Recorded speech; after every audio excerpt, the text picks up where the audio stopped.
Mark Corrit, so just open this morning's meeting. Members, just remind electronic devices should be switched off, excluding your tablet devices you're using, to view your committee packs. Just a brief overview of today's business. The committee will receive a briefing from the chair of the expert panel of the review of career guidance. We'll also deliberate the Work and Families Bill, and the committee will then be briefed by the expert panel on the review of initial teacher training infrastructure. Unfortunately, the chair of the panel, actually Salzburg, is no longer able to join us through Skype, so he has said if there's any further details, but the other three panel members are able to talk to us. So, members, just moving on, apologies this morning we've received from Claire Sugden. Any other apologies? Okay. Chairperson's business, I suppose the only point on the chairperson's business, members, can I just take this opportunity to thank Chris for his time on the committee. I believe there's an alliance motion next week that Chris will be leaving us, so Chris, just thank you very much for your time on the committee and your contributions. Thanks, Chair. We don't know about Alistair yet, so I'm not going to say this is what happened. Members, minutes of the last meeting are at page 6 of your packs. Members, do you agree those minutes are a true record of our last meeting? Chair, is it possible we take a matter of raising? Yep, certainly. The minutes okay? Are they a true record? Yes, first part, yep. Okay. Members content? Okay, matters arising then are page 12. The agreed action point from the meeting are page from the 17th of the September, page 12 of the pack. Do you on matter arising? I have to say, Chair, reflecting on submissions we received under the teacher training stuff, I wasn't content nor convinced by the submission made by Stan Mullis. Is it possible to seek other, for example, some of the questions I asked was in relation to was there consensus going forward? Can we write to the college, Stan Mullis, again, has there been any other submissions made from the college, either from senior managers, from lecturers, and possibly can we write possibly the UCU as well, so again, have they made a submission in relation to the options that the panel now have provided? Yep. Members content? We do that? Okay, members content. Members, just then as well, on the same subject, tabled papers matters arising at page 2, is that further to last week's meeting, a letter has been received from Sir Desmond Ray regarding his briefing on the committee, to the committee as chairman of the governing body of Stranmillis, and it's specifically in regard to, he wants to clarify his response, the view that in connection with the acceptability of Stranmillis University College in option D of the International Panel Report on a site other than Stranmillis, that's the question I asked him. And Sir Desmond just wants to make clear the view that I gave was of course a personal one, and he was not representing an agreed position of the governing body or the staff of the college. As such, as a position had not been discussed with them.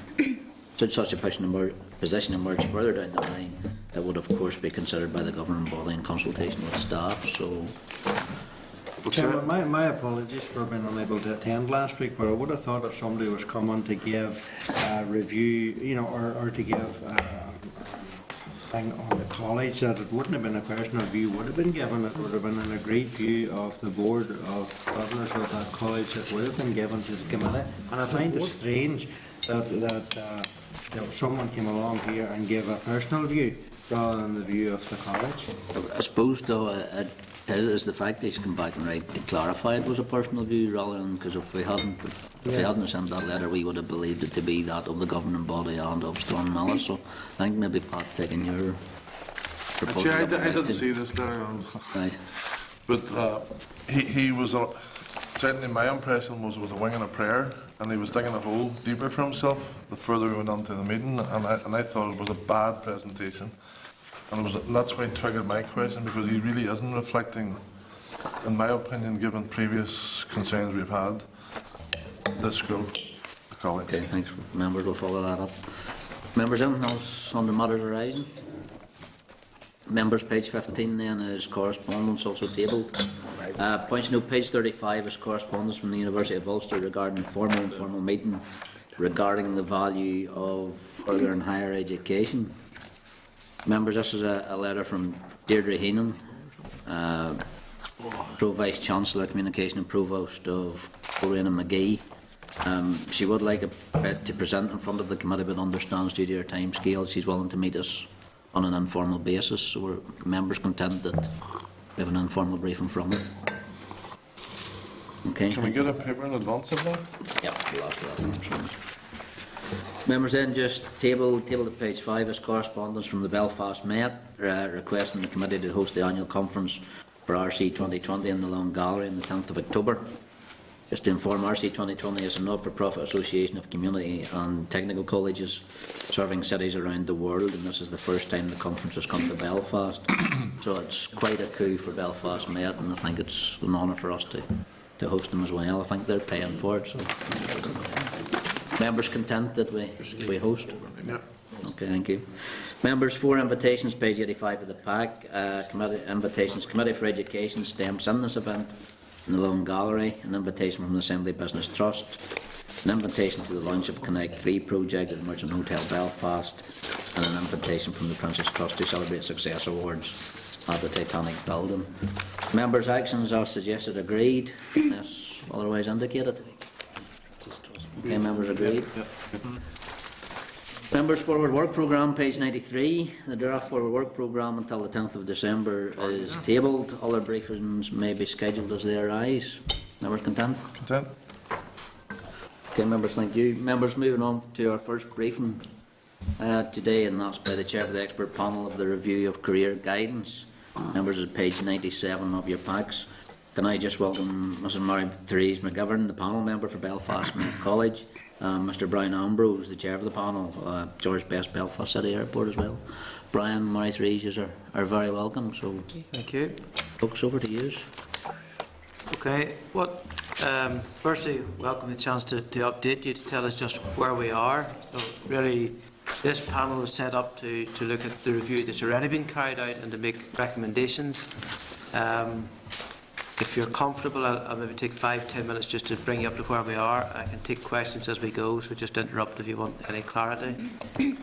From the outset, we decided as a panel we thought the most useful thing we could do is come up with a very short, concise set of recommendations, ideally summarised in one A4 sheet. I think we're just about to achieve that. So there's a number of consultations this week with those who have already made submissions. We did not ask for fresh submissions. We literally have a volume of material which is stands a bit so high. I'm going to talk you through the thinking that has evolved on the 5 recommendations, and we are on track to report by the end of October, which was our target. I have met both ministers and give them an interim update. So we had to keep narrowing things down to bring it back, and I'm just going to use the generic term careers, because you can branch this out and get involved in all sorts of wider discussions. The first item we've homed in on is that we're recommending that all young people have exposure to a minimum of 1 week's work experience, and we will be recommending a time frame within which that's achieved. That puts an onus on business to make work experience more interesting. It's a great disservice at the moment that some young people finally get work experience and we stick them in a corner and they photocopy or read a manual. That's not work experience. We think there's a lot of organisations, including the public sector, make excuses as to why they don't take people on board. We think that should be addressed. There's many of us have constraints with confidentiality and security and everything else, but we manage to accommodate young people. So the idea is to get out into the world of work and get a feel, help to ascertain whether that week, typically at the airport when they come in, it eliminates as much as anything else things they don't want to do. So some people go and sit in air traffic and love it, others hate it. Some people like the fire station, some enjoy being in marketing, some enjoy it in finance, and at the end of the week you're helping them narrow down what they think they would enjoy doing as a career. So there's a whole series of recommendations around work experience. The second recommendation is we believe that starting from P7 in primary school, every young person should develop an e-portfolio to capture, it's a bit like a CV, to start to capture something other than just pure academic output. And the reason for that is, as employers, we would often find that, I'll give you an example, if we have two young people, let's say they both completed their A-levels and one has achieved 4 A stars and the other has achieved 4 Bs. So the system defined that candidate A should get the job, but perhaps candidate B has, during their schooling career, managed to go off and work in other countries. They've got themselves involved in music or the arts or youth groups or church groups or whatever. And you'll typically find that candidate B will shine. They've developed their personality, they've a bit of confidence, and they'll get the job. So the e-portfolio should be a warning sign for two people. One, if I'm going into, I still use old terminology, 4th year or 5th year, and that e-portfolio is blank, it's a warning sign to say, look, you're just cramming to get A stars and you're not developing yourself and you're limiting your chance to get a job.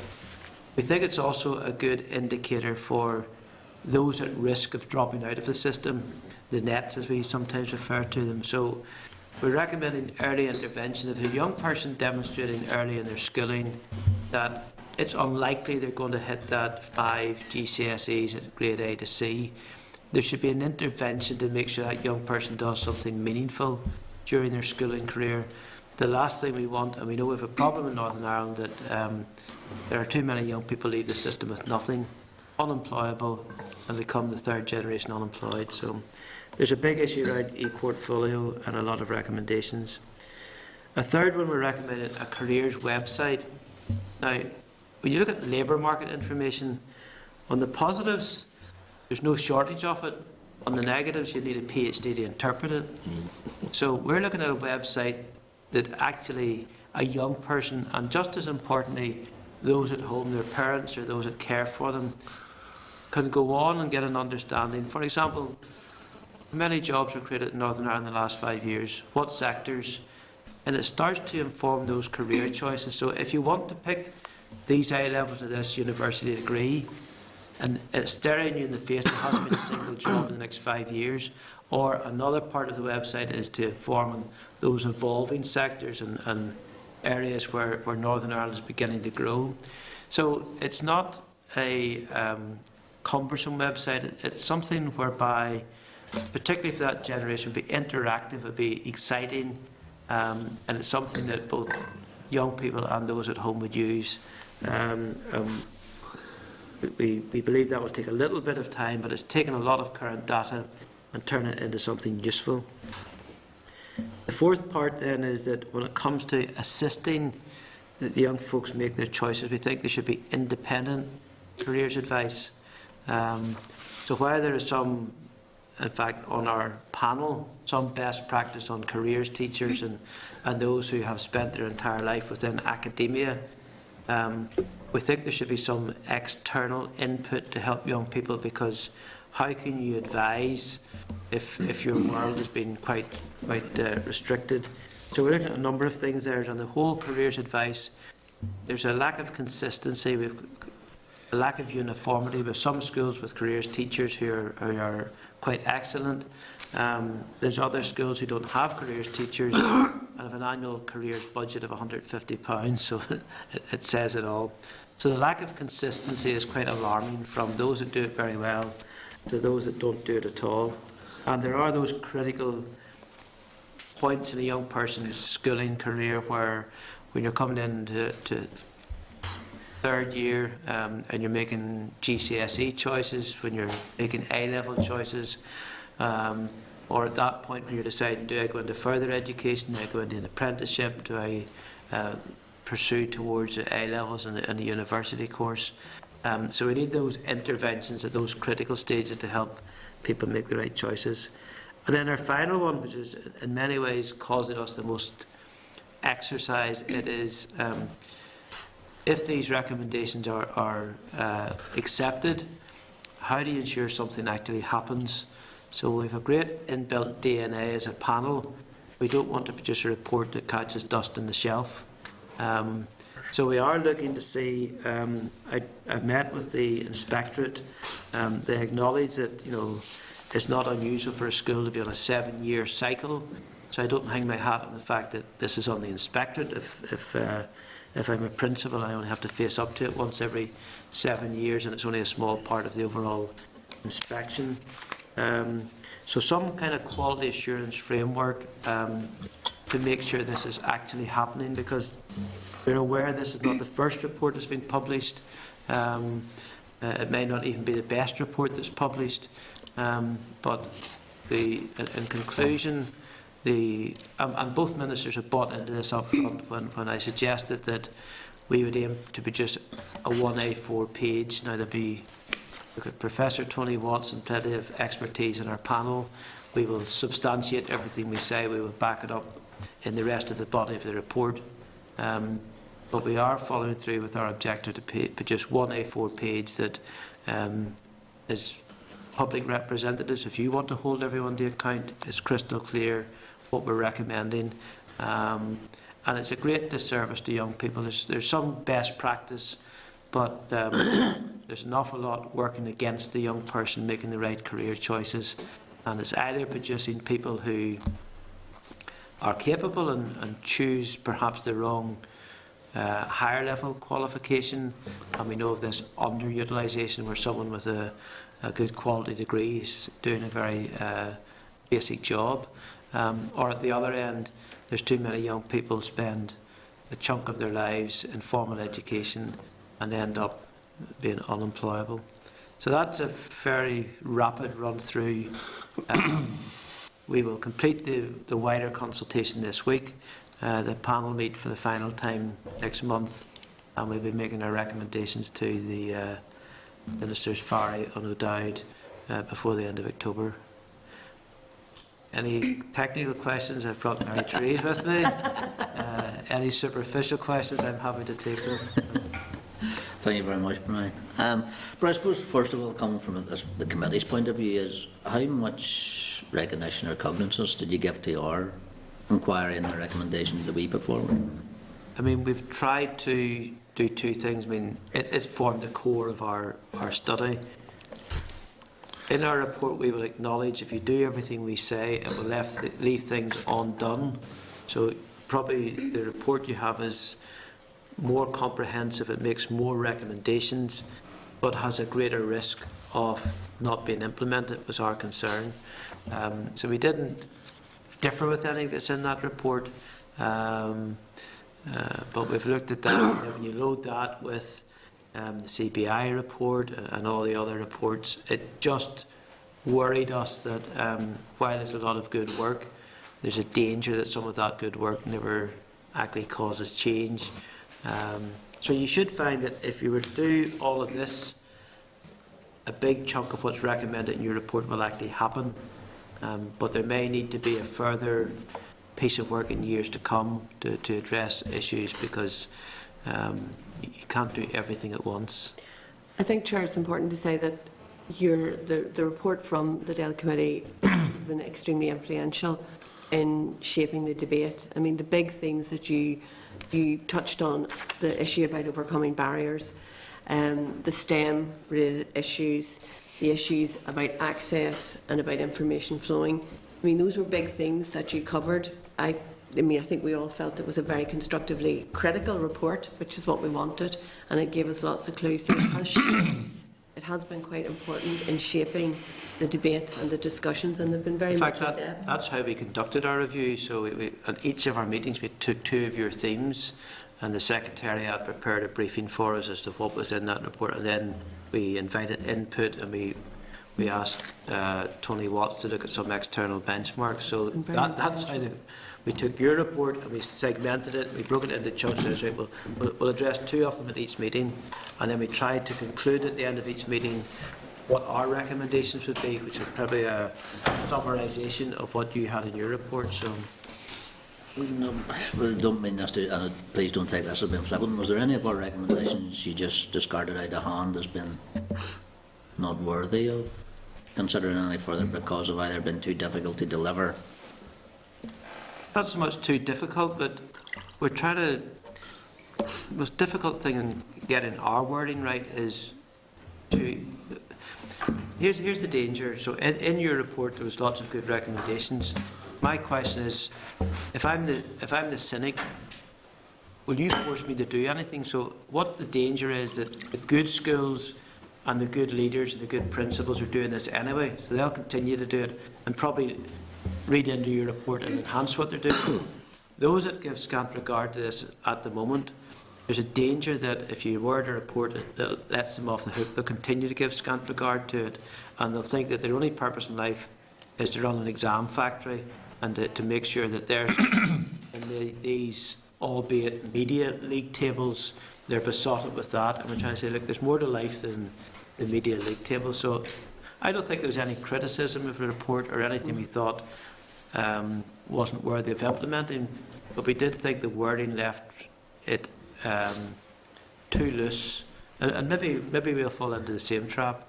We're trying to make sure that you make really concise recommendations that if the ministers buy into it, if the officials buy into it, it forces change, because while there's good practice, there was a huge amount of criticism on the current level of provision. Just one, Sorry, Chair, sorry, just to add to that, I mean, I worked on a lot of these expert panels, and I do have to say that Brian's chairmanship has been quite different. He brings a very business-like... Difference usually a scary thing. Scary. No, I mean it in the sense that at first when he said, I'm going to get this on one A4, I thought, oh, you know, this is going to be, we'll just be shortcutting. There's been no shortcutting. We've had some very deep and meaningful conversations. We've had some quite robust conversations. But I think Brian's very keen that we come up with something which can be implemented. And I think that's why we're now the naughty question. The last question we're left with is, how do we ensure that the recommendations can actually be made to happen? And I think that's part of the problem. We've got lots of reports, but you know, it's quite a big framework that you're trying to get education and all education providers to do something at the same time. What kind of carrots have you got, but what sticks do you have as well? So we're at that final hurdle of trying to say, how do we make sure that the things we're suggesting actually find reality and can be implemented? And I think that's always another question, but certainly, you know, the businessman in Brian pushes us all the time to, what are the outcomes here? How will we ensure this happens? How will we know that we're getting the results we want? So it's been a very good experience, I think, for some of the public sector people on the committee.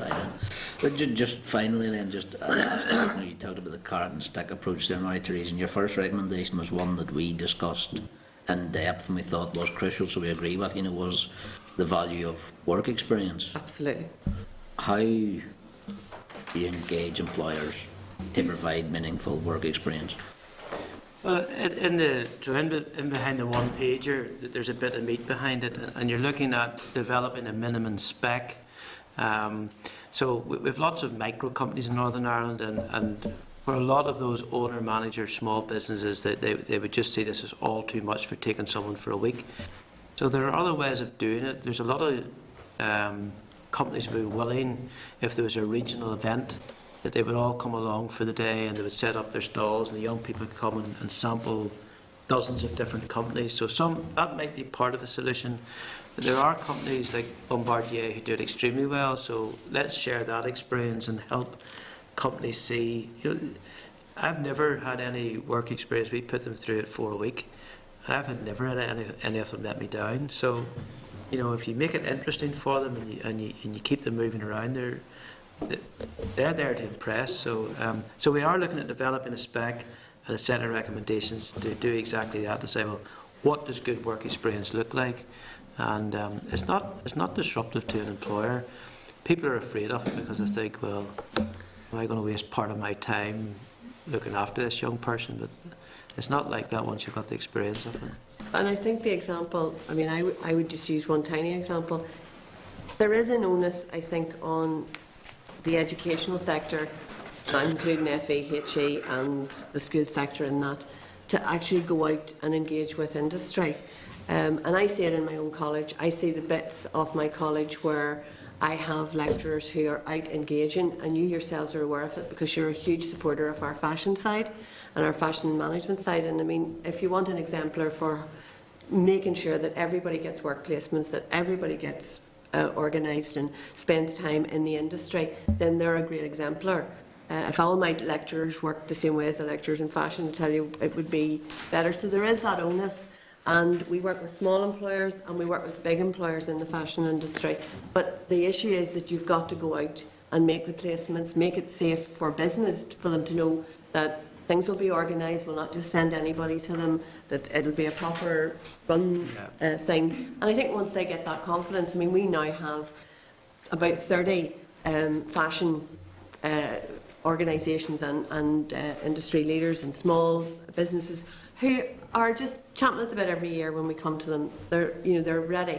Whereas there are other sectors where we haven't done that same level of engagement and we don't get the same work placements and the same opportunities. So there's a bit of an onus on us as well, I think, in the sector to be out there making those connections and getting more opportunities for young people. The final report will probably say something that within 3 years or 5 years we're still to debate that, because we've been equally robust. I mean, we went back to CBI and said, oh, okay, you're making demands, are you up for it? So I said to the Chamber, the CBI, the business community, you need to up your game and get your memberships engaged. And we've also said to the public sector, stop making excuses. You need to open the doors and get involved, and there needs to be leadership in the public sector too, because I don't see any reason why you can't take a young person into any department. We have law firms bring young people in, come off it. The public sector don't pull their weight here, and that's part of our recommendations, a real shift in thinking as to what they're doing.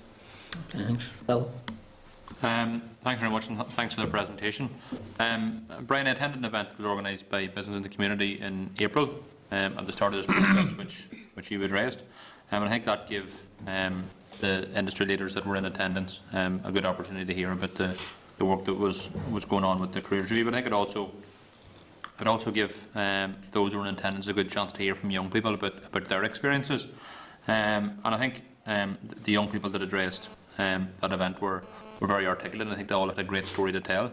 As part of this discussion, and I can see that the panel is represented by people from both industry and the world of academia. Have you tried to engage with young people in any way to find out their views on it?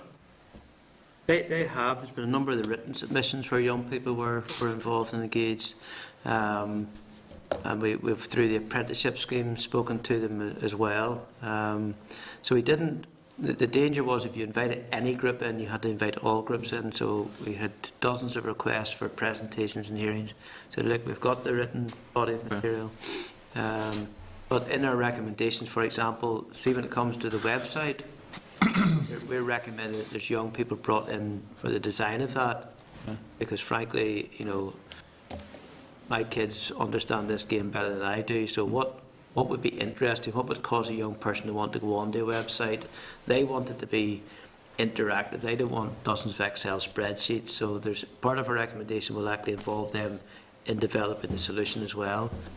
So you're trying to develop a website that they would want to go on and spend an hour on, and it has to be interactive, it has to be video clips, there has to be the type of stuff that they deal with in social media every day. A website and an app? Pardon? He's considering making an app as well? Yes, it's the full social media, because in fact I think we all know now that as soon as we get to grips with the emails and the internet, they've got some new Flickr or Instagram or whatever it is. So it's a constantly changing and evolving, and you have to keep up to date, or they don't regard you as very cool. Okay. In terms of the specific problem of schools only being interested in getting their students to get onto a university place to improve the perception of the standard of the education available in that institution, how do you propose to solve that problem where schools take a more active interest in the future of the young people and just aren't interested in getting them to a university place? Well, one of the measures we're considering is schools having to publish destination data. So what happens to the young people when they leave your institution? Because that's quite an important metric if a school engages in this type of thing, it's more likely young people end up in meaningful employment. So it's one thing saying I've done my bit and X% of my kids have gone to Oxford or Cambridge or Queen's or whatever. That's not a job yet. So there's some output data we need beyond simply when you finish your last day at school. Apparently, it was news to me, we only picked it up this week, there is a wealth of data on that existing, but again, none of it in a meaningful format that if I as a parent was looking to consider which school to send one of my children to, there's nothing would tell you anything like that at the moment, but we're suggesting that should be something that schools would have to publish.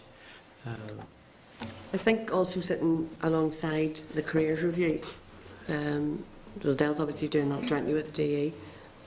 The committee here will be aware that the review of apprenticeships and the review of youth training, so the review of apprenticeships is completed and the documents out for consultation, which will significantly change how apprenticeships are done, both in terms of the level at which they're done, but also the range. And the public sector thing is interesting because I think one of the planks in that is that we'll see more apprenticeships in the non-traditional, because traditionally apprenticeships have been in the trades areas.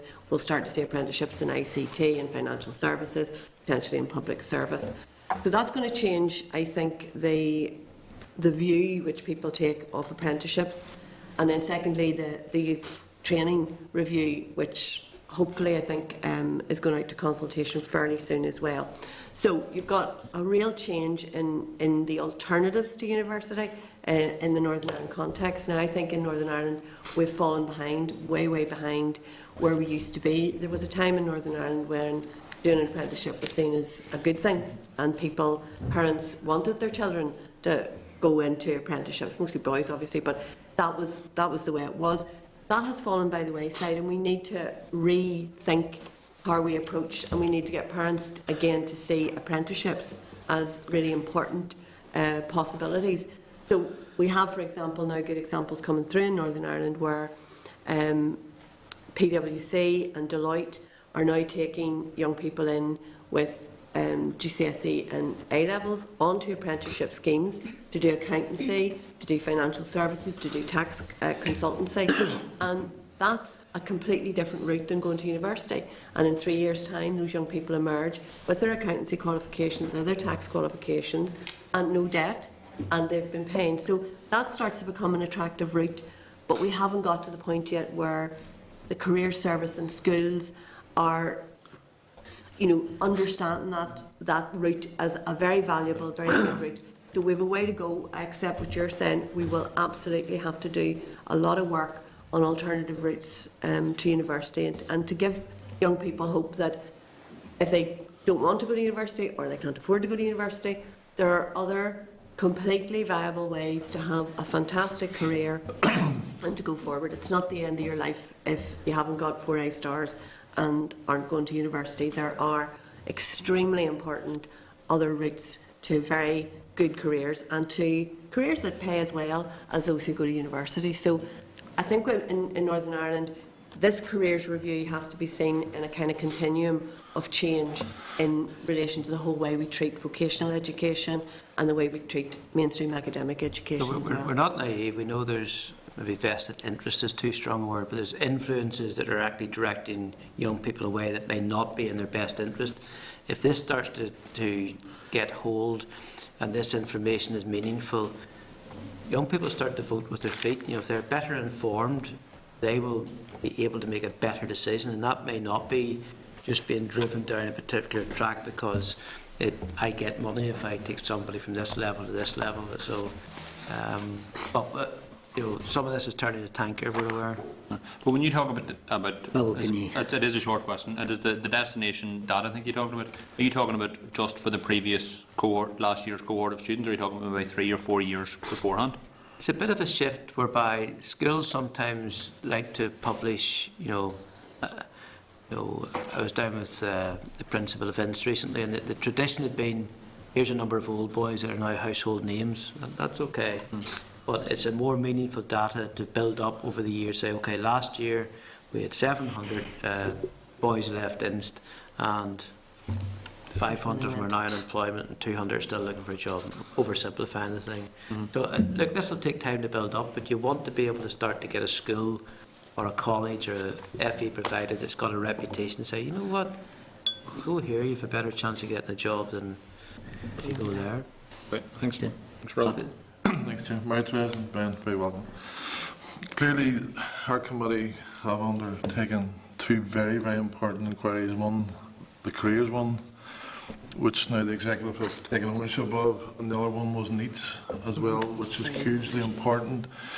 I'm very keen to see how we can synchronise the levels between the careers and NEETs.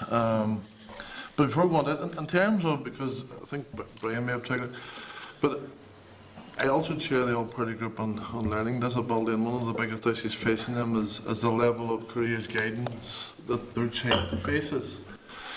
And I've always made a call, particularly to Stephen Farry, in terms of the need for what can only be described as specialist careers advisors that would have the empathy of a youth worker that knows young people, that are growing up with young people, but also can talk to people who are furthest away of the barriers, but also identify the learning disabilities and have more tailored fit careers for them.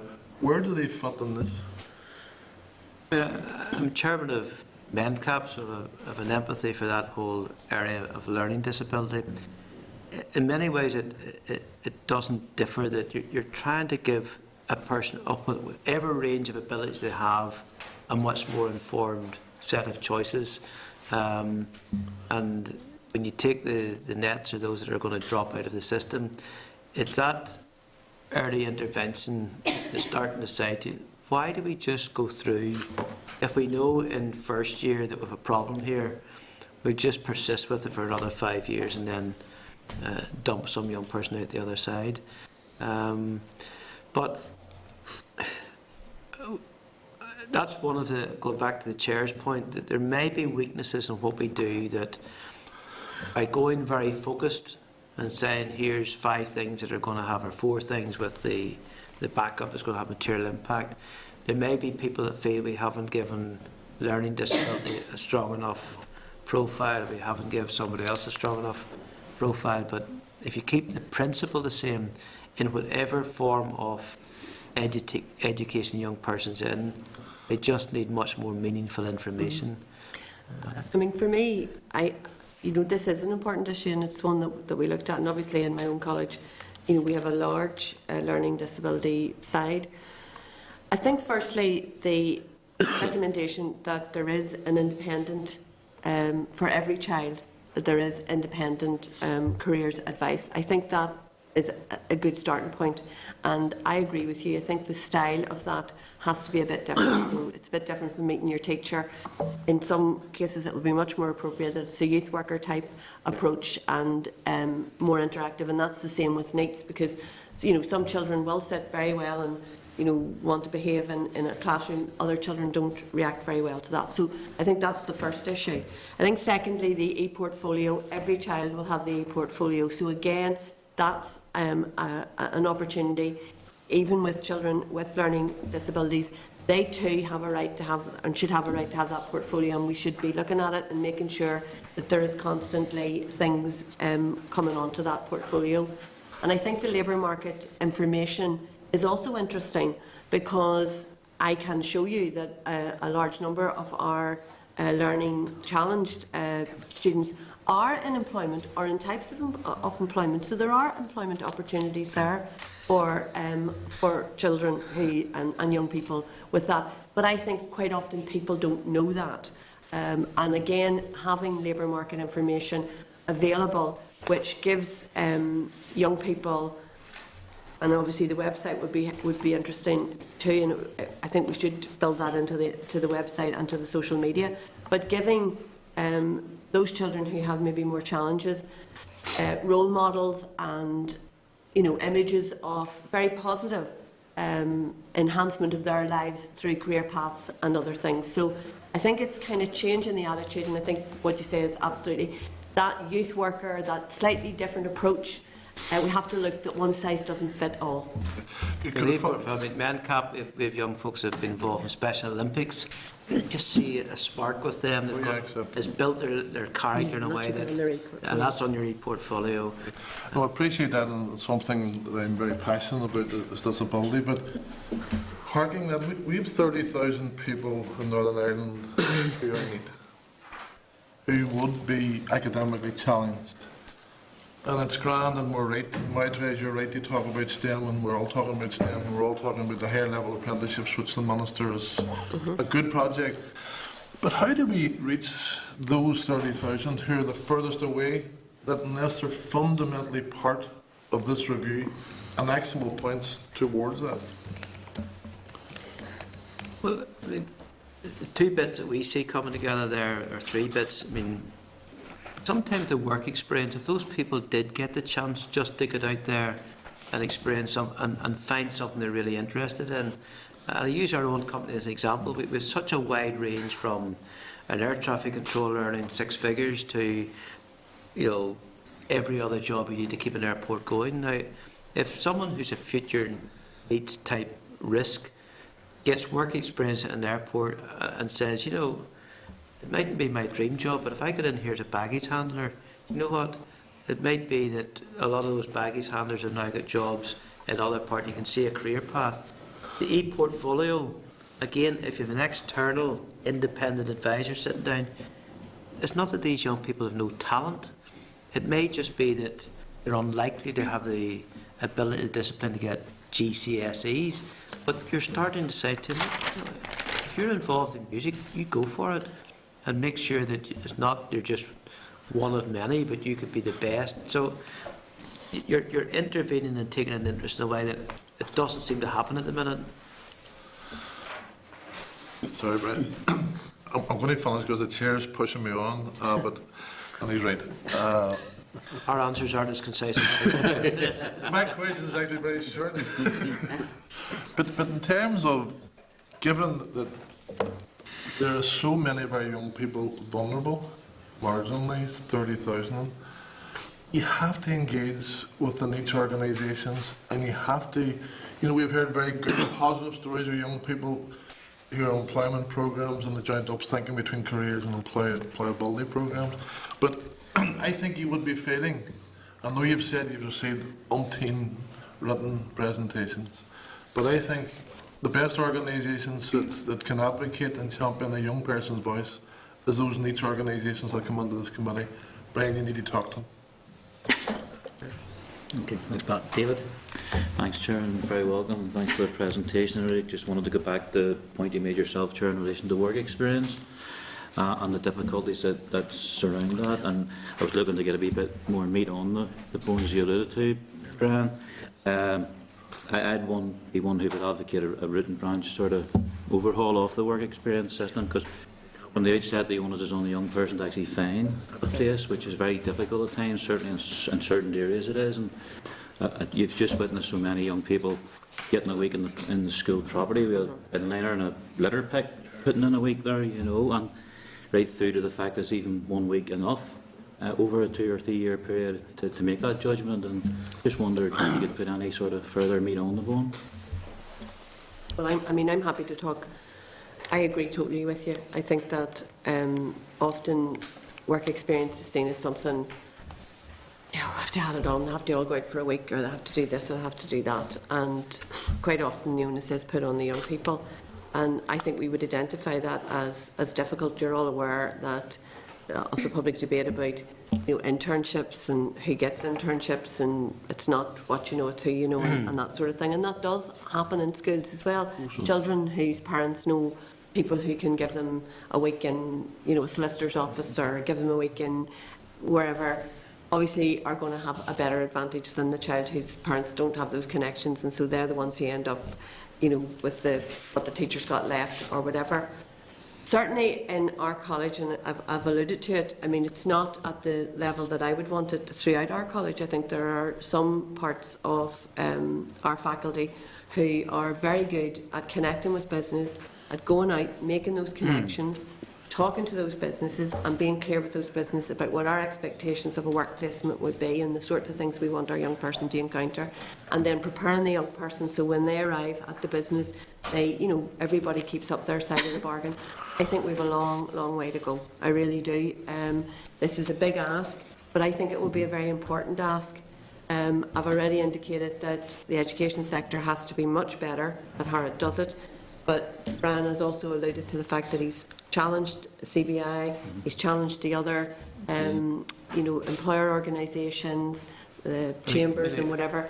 They've got to get involved in it too. It's got to be a two-way process for the benefit of the young people we're working The with. private sector were very clear, Brian, when they appeared before the committee and the inquiry, that they wanted to see something different as well. Yeah, and we need to. I mean, we have our own business. We have adopted 6 schools, and you find that changes the dynamic entirely, and you get people getting access that wouldn't go through that traditional route that their mum or dad or somebody knows somebody, because you build a long-term relationship with the school, and the kids are in and out from school choirs to whatever, and that's working. So we're trying to say to the business community, you better up your game here.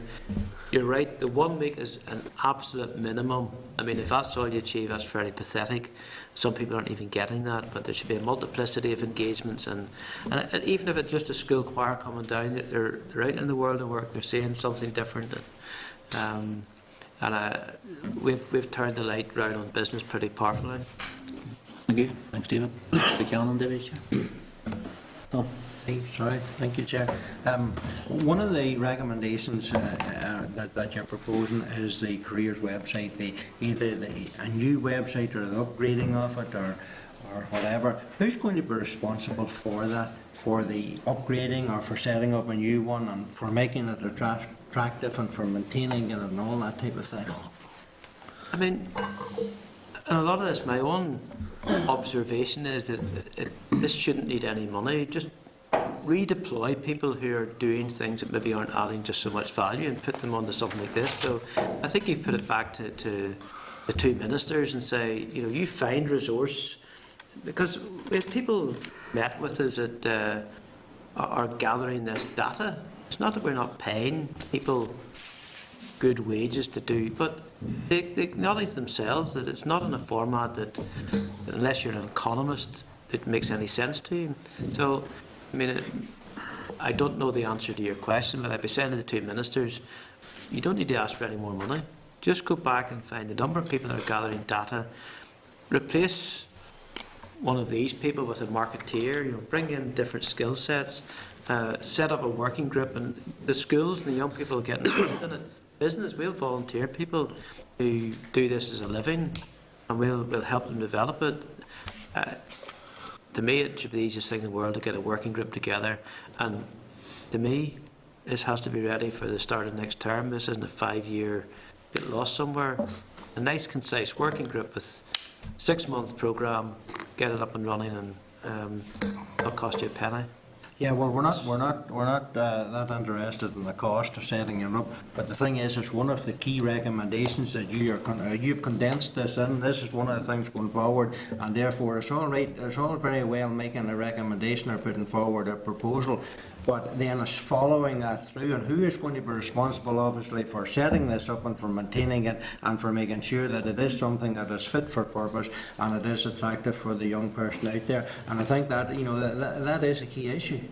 And I mean, to answer it more generally, what I've said to both ministers at the kick-off, at the interim, and we've said again when we wrap up, you know, you've asked us to volunteer of our time to make a set of recommendations. You know, we can't hold a minister accountable, but we will be making it known. If this is, either we come up with a bad report and we've failed and we'll accept that we've given bad recommendations.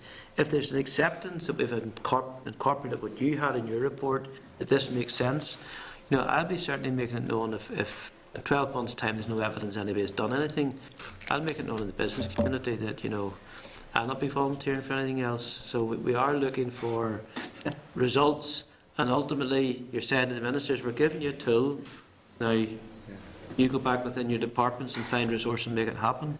Now, to be fair to both ministers, they're very, very confident with that approach, and they're saying they're not doing this as a tick box. They want to see change, and but time will tell. Okay, one other thing, Chair, and it's just on your last recommendation, how to ensure that these things happen, what type of scrutiny do you believe needs to be put in place to ensure that all schools and colleges, and especially the low-performing ones in the career sector, that they are going to follow through on this and come up to standard? There's almost an inbuilt weakness from my observation of the system that, schools, Dell and DE tend to take somewhat different approaches to this. Dell will say we educate with the economy in mind.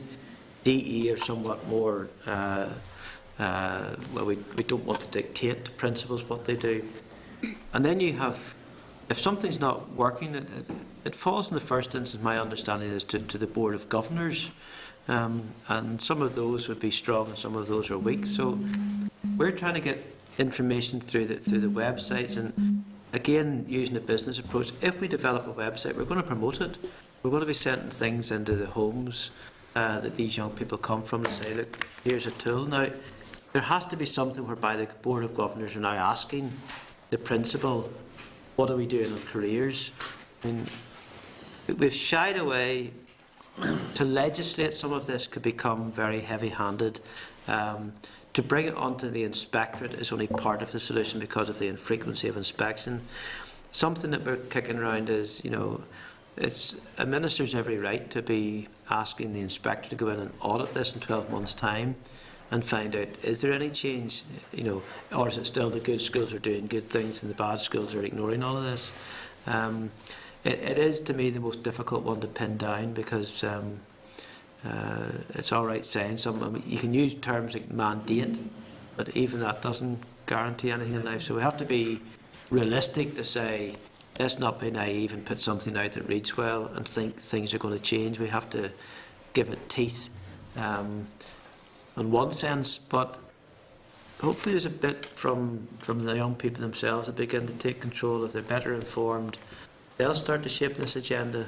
They'll be asking more informed questions about their options. But it's a good question we don't have a full answer for yet.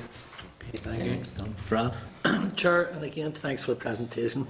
And Brian, I know some of the work that you have done in the City Airport in partnership with a number of the communities are beside the airport or further afield, and it does offer opportunities for young people to come in for that particular type of employment. One of the concerns that I think we have raised here before, certainly I have, is that when you talk about apprenticeships as a guide for a career future, we already see a separation there, because you had an apprentice review, and they spoke about high-level apprenticeships, and then you talk about a youth training review that sort of separates the sort of people that Pat speaks about, but they end up falling into the needs category. So you're separating there, and it's how you actually marry both. You offer equal opportunities to people that may want to move on to that. I think one of the other things that during the inquiry into careers, one of or several of the people that came in, but one particular that stuck out was a guy that headed the planetarium in Armagh. He was talking about that he would go into primary schools, and I don't really see anything there that deals with. He would go into primary schools, and what he says is that he sees eager young minds willing to buy into the whole question of science and other stuff, but the principal, the teacher, or the Board of Governors, once they leave, make sure that the direction that they have always wanted them to go into, and that was the teaching, the law, the thing, near enough knocks it out of them or points them in a different direction. And do you not believe when you're dealing with this that you actually should start earlier and start it in primary school and move on from there? Yeah, we did debate this. In fact, Gordon Parks of CBI hammered it pretty hard. This all starts at primary school. Both things apply. I do feel that in all things in life, it often comes down to leadership, and we couldn't stray into that subject, but the good principals will be doing this anyway. That's why we said the e-portfolio, which will start at least at P7, but probably earlier than that, to get young people thinking more widely. On the apprenticeship, we're promoting an apprenticeship that's fairly unique at the airport. We're taking kids on, frankly, who have nothing, no qualifications, never worked a day in their life, and maybe maybe not a clean record either as far as having behaved themselves that well. Every one of them so far has been a star. They were UU people. We've had a young lady from Short Strand, and the fact that Sinn Féin said don't let Short Strand down done no harm for us. Her timekeeping was excellent. She's now in full-term employment. We've a deal with Mary Therese and her colleagues that 2 days a week they go out and do NVQs, 3 days a week they're in with us. They might just be working in a coffee shop. It might be working within admin, but we need more of that, because you're right that most of the apprenticeship schemes that are out there, these kids have no hope of getting onto them. We've started 10, and Michelle's reward for achieving that, I've told her I want another 10. So there has to be something in all of that that captures those folks that will not get through an interview or will not get onto the first rung of the ladder. Yeah, I agree totally. Sorry. But no, I was just going to add to what Brian said. I agree totally with you, Brian, in relation to primary schools, because actually by the time they get to the secondary school, a lot of patterns are already set. I mean, we find, for example, and you've been a supporter, as have Sammy has also, the Coder Dojo, where we're getting them in at 8 and 9 to learn to do programming and to introduce them for the first time. It's as important to have them doing it at that stage. So, I mean, the committee or the panel have said we would like to see more visits at primary school with industry, more people from industry maybe coming in and talking in primary school. Now, it takes a different kind of skill to talk to kids at that age, but you can excite them and you can develop them. On the other side, I am very passionate about NEETs and the difficulties which we face in Northern Ireland. I mean, we continue to have somewhere in the region of a quarter of our young people leave school functionally illiterate and enumerate. You know, this is, we've been talking about this for how long, and we're still doing it. So, you know, in our college we play catch up, because we get those young people at 16, and in many cases we have to teach them to read and to do basic maths for the first time, and you kind of think, well, what have they been doing for the last 10 years? So there are big structural issues in Northern Ireland that we need to face. But I think that the changes that are coming through with the youth training scheme that the Minister has put forward, and then linking that directly to first good apprenticeships and then higher apprenticeships, will give you a kind of routeway which will parallel the academic route. Well, everybody understands, oh, you go to school, you have to do GCSEs, and if you get them, you do your A-levels. If you ask somebody to explain what's the vocational side, we can't in Northern Ireland because it's very complex. I think that the review is going to create a much simpler process where, all right, I'm not going to do GCSEs.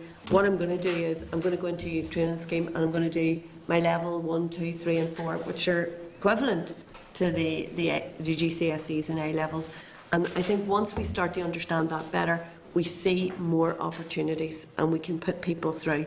But we also, again, and it's very important, we need to widen the scope for both youth training and for apprenticeships. Brian, I think, in the airport has taken a step where previously we wouldn't have had apprenticeships in the airport. We've got to enlarge that. I'll throw an even better challenge. I know in Westminster, for example, there are now, I think, 12 apprentices, apprentice to MPs in Westminster.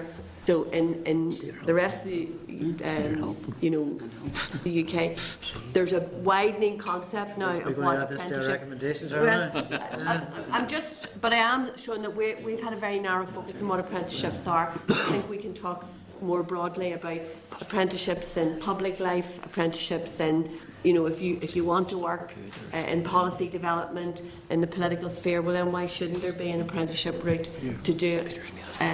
You know, so I think we'll have to start thinking wider and think more ambitiously about what we can do with young people. Sure. Just first of all, to see on the thing, I don't think there's a difficulty where people from industry can into school, whatever, regardless of what it is. The difficulty is the attitude of those that are teaching the children and how they progress from there. There needs to be a wider understanding of there's a bigger life out there other than just thing. But what I wanted to do was, and I think Pat touched on it, we're doing an inquiry at the present time in the special needs post-19, and one of the things that we have learned to date in that is that there's a huge gap about that some of the schools out there are excellent and brilliant, and how they provide and how they teach and how they train. Yeah. But there's a big gap there that leaves people, and it may not be a bad idea when you look at special needs or you look at training. There's a wealth of experience and understanding, not only from the teachers but from some of the parents that we spoke to, that spoke with a passion on how difficult it is for their children to go on that transition. Yeah. And with growing autism and things, it's becoming a bigger issue for us. But yeah. Chris? Thanks, Chair. Thanks for your presentation. I think delivering a system of consistently fair, high-quality careers guidance is absolutely vital to addressing the whole plethora of issues across society, personal development, economic development, equality of opportunity.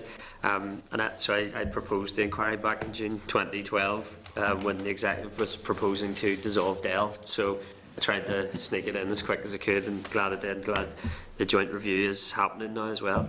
I think you've picked low-hanging fruit there in terms of work experience, careers websites, labour market information. But I think one of the key issues you touch on is the need for fundamental change in what we consider positive outcomes of secondary level education. I think that's one of the more harder things to get at, and I think a lot of the change needs to happen at schools in particular. So I know you're presenting the DEL side of things, but some of the recommendations that we made in the inquiry that you haven't touched on were things like a statutory duty to try and provide consistency of approach across the board, consideration of compulsory subjects and parental engagement. Could you maybe comment on where the panel's thinking in terms of those three issues? Just give it again. A statutory duty to try and address the fact that that careers provision seems wide and varied across the board. Whether or not there's a need for some sort of compulsory subject, which the aim of which is to try and tackle the differentiation in time that's allocated to careers considerations, and how we address parental engagement, given that in addition to the culture of schools, parents are often the key driver in a lot of the decision making and information that's accessible. And there's an assumption there too for some of the young people that have greatest difficulty don't have that stable environment as well, which we're aware of that. I think the idea of taking it in reverse order of parental or involvement of those at home is just to make it more meaningful. That this website has to be something that I as a parent can sit down and make sense of, not somebody who needs to have it explained to them. And I think at the two ends of the spectrum, there are parents who have been driving their young people the traditional, you have to be a doctor type route, with no recognition as to the job market, what opportunities there are out there. It seem to be more keen in their son or daughter being a doctor than they are as to whether there's meaningful employment at the end of it. Likewise, the whole area that Mary-Therese has touched on, there is a range of options, particularly at 16, but it's never been presented in a meaningful way. So to involve parents has to be to give them meaningful information. As I mentioned in one of the earlier questions, on the statutory point, we're struggling to get the right balance, that to make something enforceable without, careers should be a fairly straightforward, let's not make a rocket science out of something that we should all be able to understand. But we did look at qualifications for careers teachers to get a bit of uniformity, and that's part of what we're looking at and recommending. I don't recall on the compulsory subjects, Mary-Therese, that we give that an awful lot of No, we airtime. didn't, and it's a very interesting idea, Chris. It was very personally interesting for me to be on the panel with practitioners from the school sector, and they do tell a varied tale. So in very good practice, a school builds its careers section, it puts in a careers teacher who has careers qualifications, and really builds a very good centre for careers in the school. In other situations, anecdotally, they would talk of other schools where, the careers teacher was really the geography teacher or the PE teacher and got this to do in their part-time as an extra duty. So we do need a consistency, and I mean, certainly we've been grappling with the statutory issue. We're not, I don't think we're at a final position on that yet, but certainly I think we have to come to some kind of resolution about how you get consistency across the process, because that's what the problem is. The problem is you've got brilliant examples in the system, but you also have some very bad examples in the system. That's the only weakness of the panel. We got all the 5 stars. We should have had some tube in the panel to help us see what the other side was like. Can I ask one last question, Chair? Just the Northern Ireland Schools and Colleges Careers Association obviously does a lot of work in this regard. Were they engaged as part of the work of the panel? Written engagement, we've got their reports, and they've given us further reports within the last month, so yeah, they're fully involved. I think we've been invited to speak to them post this as well. Okay, thank you. Thanks, Chair. Okay. Sammy? Thank you, Chair, and thanks, Brian, for your report so far on my trays. You mentioned about the 1 week's work experience, and obviously you gave a good example of the George Best, for us not here, George Best, Belfast City Airport, and that's obviously a very good experience. But you also mentioned about shining the light on businesses. Is there a particular size we're talking about? And I understand that the airport's big, and you can link into all the various resources. But say like a small business that may have, like a business in East Belfast, maybe 8 people in IT, and we all know about young people in terms of social media and computer games and all that. Could be whizzes, may not be interested academically, but could be whizzes, could be a whiz kid in terms of the whole IT industry. Are there resources for young people to get placements within those companies? Yeah, we're turning it back on the likes of business in the community who has good links to a lot of those smaller companies and saying, like, you help those smaller. I mean, where we use business in the community, whenever you start to look at some of the corporate responsibility stuff, many of us hadn't a clue where to go, and they give you a nice roadmap and said, look, this is what best practice looks like, and you begin to walk towards that. So we're looking at them to help us develop a template to say, like, if you've never taken young people on before, this is the type of thing that companies do that young people enjoy and find interesting, and here's the things not to do. You know, it's not cheap labour for a week where they're going to do your photocopying or going to do some menial task. Don't do it. And we're also talking to CPI and the Chamber about some of these things where if a company can't see themselves maybe taking young people on, can they collectively between them do something? Yeah. Maybe it's a day each or something like that. So we nearly turn it back on those that have been lobbying for it, and they'll likely tell you if we mandated this today, we couldn't deliver on it. So we need to see what's reasonable. Is it 3 years or 5 years to get us to that point? But there should be a step up each year. And I think if you throw the size of the public sector on top of it, and they start to immediately participate, then there's no reason at all. And just final question. Yeah.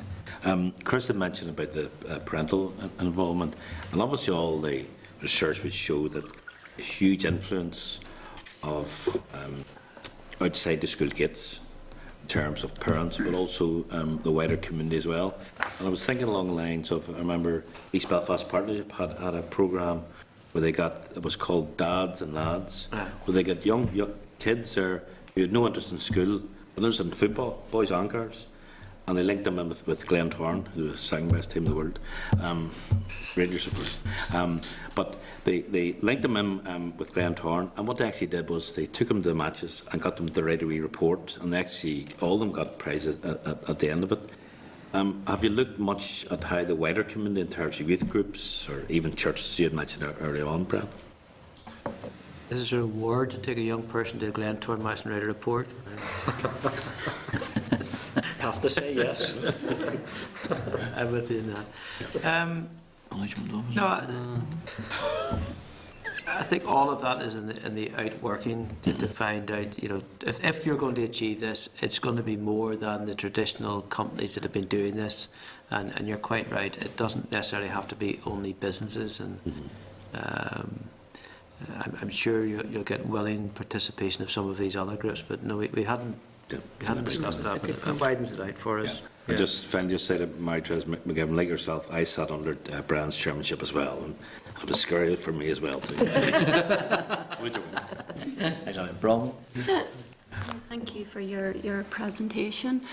One of the issues is regarding women in STEM, and there is a very poor uptake, and I think that does need a dedicated focus. I know Engineer in Ireland, I think the executive is a woman. I just can't remember her name, but they are holding a dedicated careers STEM event for women, so I think that's something that should be explored. You mentioned earlier on about highly skilled individuals doing jobs that will be in the category of low skilled. That's down to the economic recession that we're in. And I know that opportunities, in particular for those who fall into the category of NEETs, are very few and far between, because those jobs don't exist. And I know one of the issues that you'll be hearing in terms of key skills, level 2, that it's not a qualification that would be identified by employers, because they don't see it as being equivalent to a GCSE. And that does impact on their opportunities. So I think a different approach needs to be taken, probably with the review and apprenticeships. That, you know, I think that would play an important role.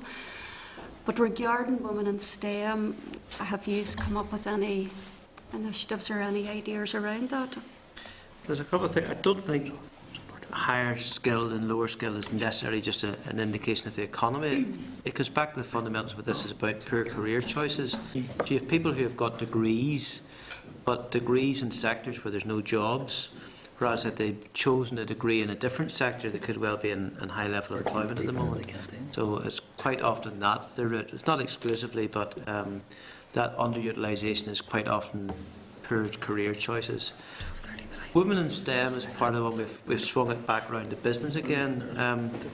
I think we're pretty lousy, and Mary-Therese and I had a fairly horrendous experience the other night at a dinner where someone was trying to promote a career in electrical engineering, and the individual was passionate about the subject area, but he was saying that we have plenty of bright young lads coming out of college, and there's good opportunities for young lads. And even said to him, "Are you just fishing in half of the pond here?" He still didn't get it. So my point is, in business, you have to.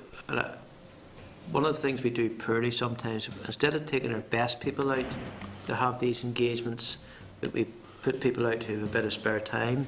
So if you want to inspire women into engineering, you need to put people out who can inspire anybody into engineering, and I think business needs to start to present themselves a lot more holistically if we want to make these career options exciting.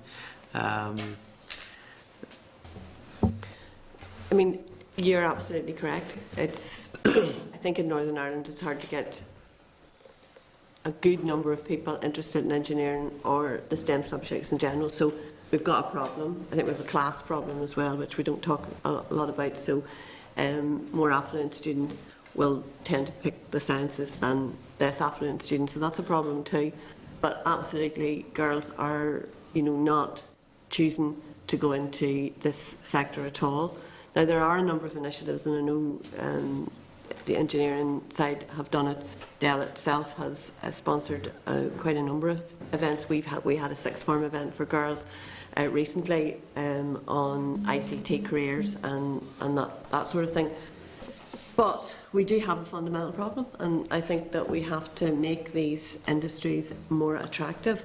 I mean, what is interesting, and for some parents certainly when we talk to them, the penny drops when we say, do you know what an ICT graduate will earn within X number of years? And actually the career path and the financial recompense is very high the further up they go in the industry. But a lot of people don't see it that way, and it's the same for engineering. They don't see those as careers. The simple solution is be a doctor, be a lawyer, be an accountant, because that's easy. So we have huge barriers to overcome there. I think we talked about it and we saw the careers, you know, the portfolio building, the information, and the kind of independent advice might start to break into that cycle and change it. But we wouldn't underestimate the work that still has to be done in terms of making those choices. Yeah, I mean, all of that was identified in the review of careers, but we need solutions. Yeah. And we have tried to wait in our work experience thing. We've said there should be some initiative to particularly target work experience in areas where STEM is required, or these growth sectors where the future lies, and get as many people into that arena as possible. Okay, thanks. Brian, Marie-Therese, thank you very much for your time and your input. You can see from the questioning around the table there is a great interest in this from the committee that is supported from our inquiry as well. And we'll keep an eye on, see how you get on and give you any support you need. We're delighted to come. Okay, thank you. In the interest.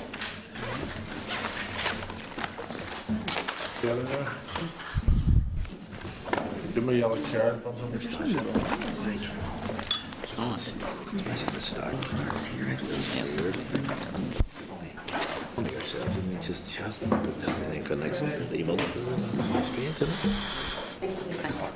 Thanks. Okay, members, moving on, our next session is the deliberation on the clauses of the Work and Families Bill. Members, just will remind you this will be recorded by Hansard. In your packs, page 108 is the clerk's memo, page 123 is the advice from the examiner statutory rules on the bill. Page 192, Work and Families Bill is introduced. Page 271 is the financial memorandum is introduced, and at page 7 of table papers is the Dale response to the EEF briefing on the 10th of September.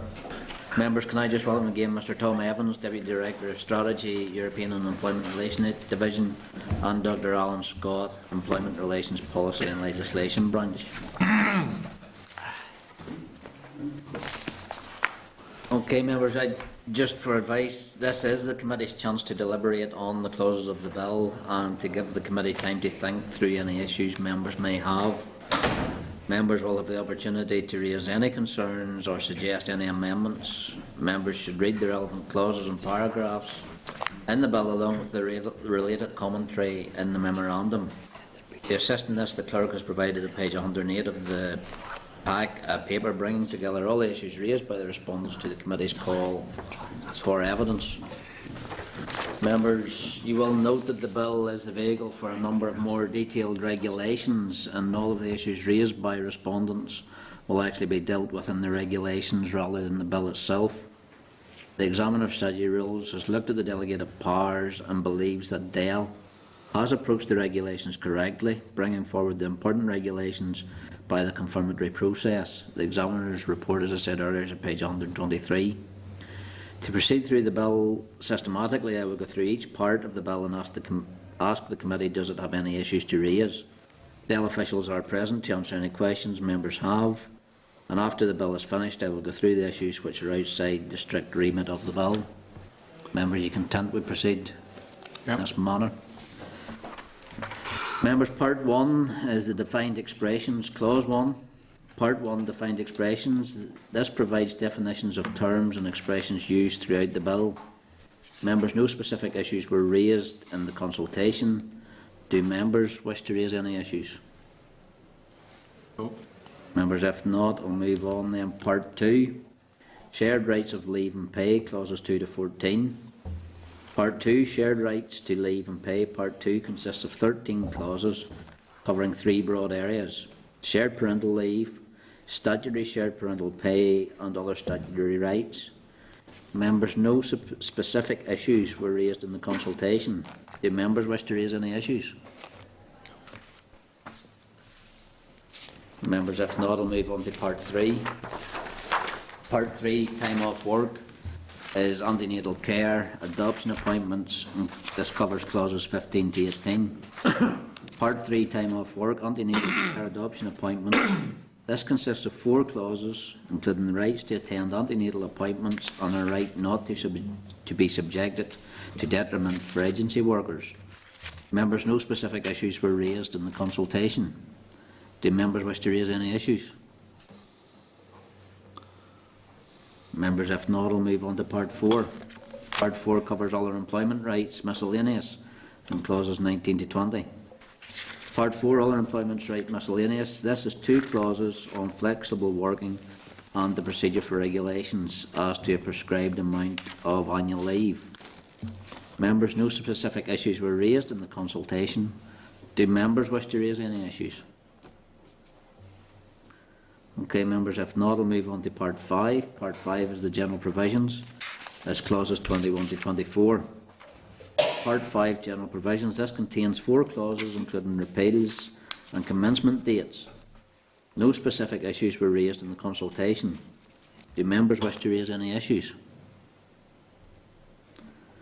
Okay, members, if not, I'll move on to Schedules 1 and 2. Schedule 1 outlines the minor and consequential amendments, and Schedule 2 outlines a list of repeals. Members, again, no specific issues were raised in the consultation. Do members wish to raise any issues? Okay, members, if not, that's that section complete. 2 happy men at the bottom of the table there. Members, could I just advise members that I will now go through the issues raised by the respondents and detailed in the clerk's paper. The department's response to these issues is also detailed in the paper.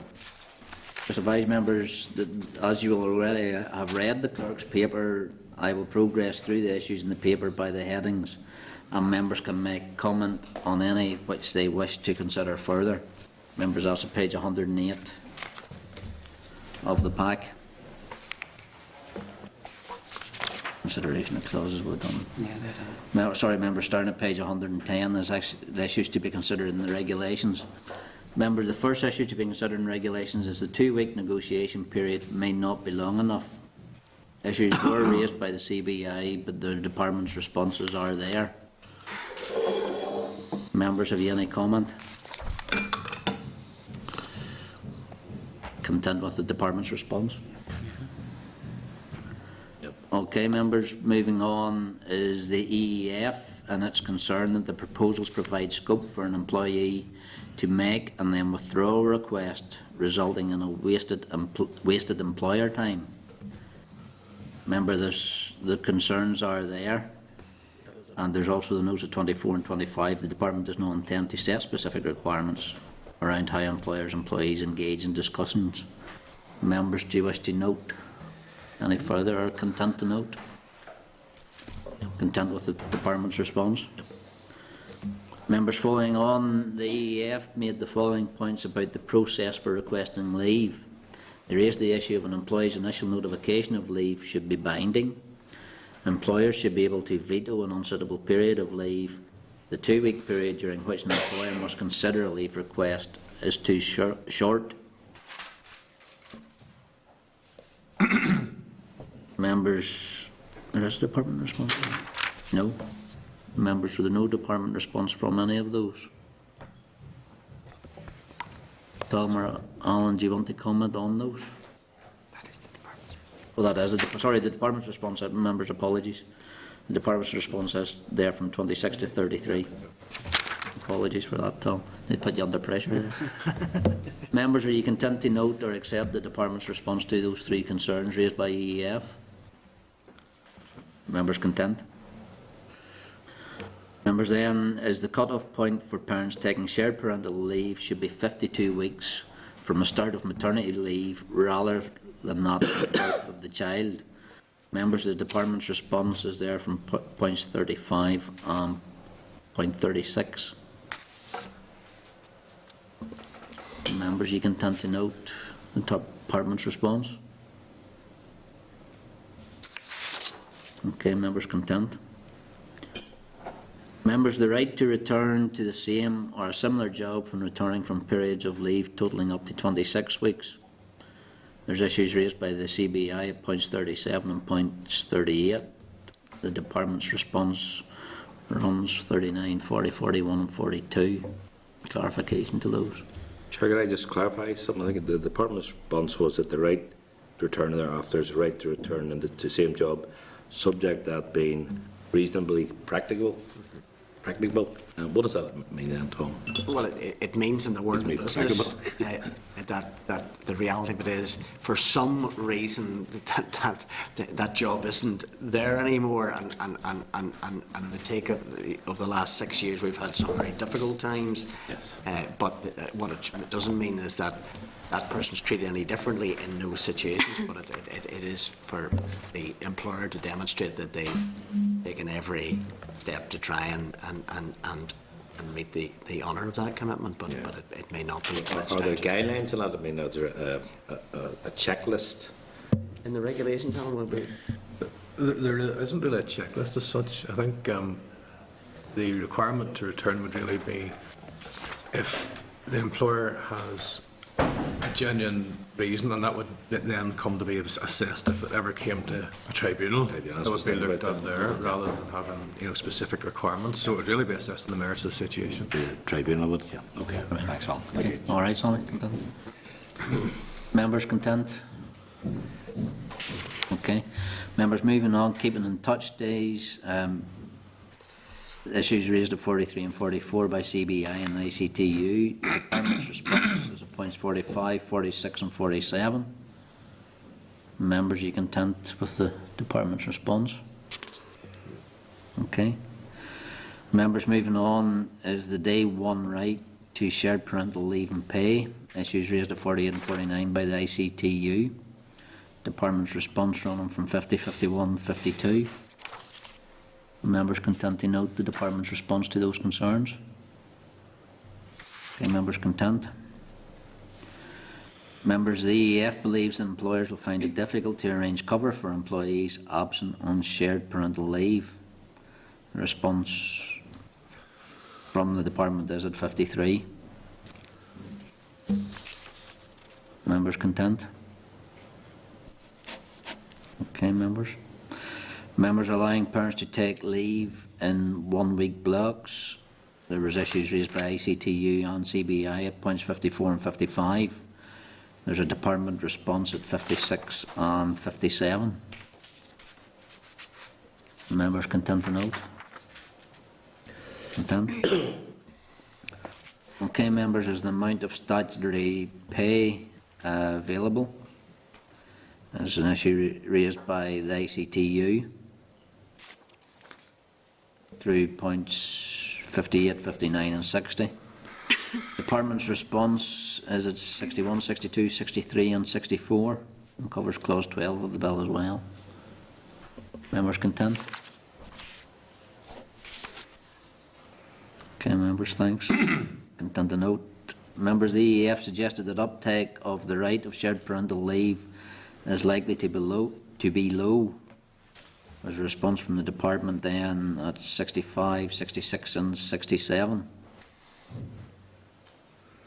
Members content with the response? Members content? Okay, members, flexible working. Again, at clause 19 extends the right to request flexible working. Reference there points 69 from CBI and ICTU at 70, 71 and 72. Members of the department's response is running there 73, 74, 75 and 76. Members content with the response to those concerns? Okay, members content. Move on. Members, the EEF representative suggested that the application of the rights to parents of children expected to be born or adopted in April 2015 leaves little time for employers to make necessary adjustments to systems. They went on to propose a development at a glance guidance, model documents and online toolkits, and a dedicated helpline to provide information on the new rights.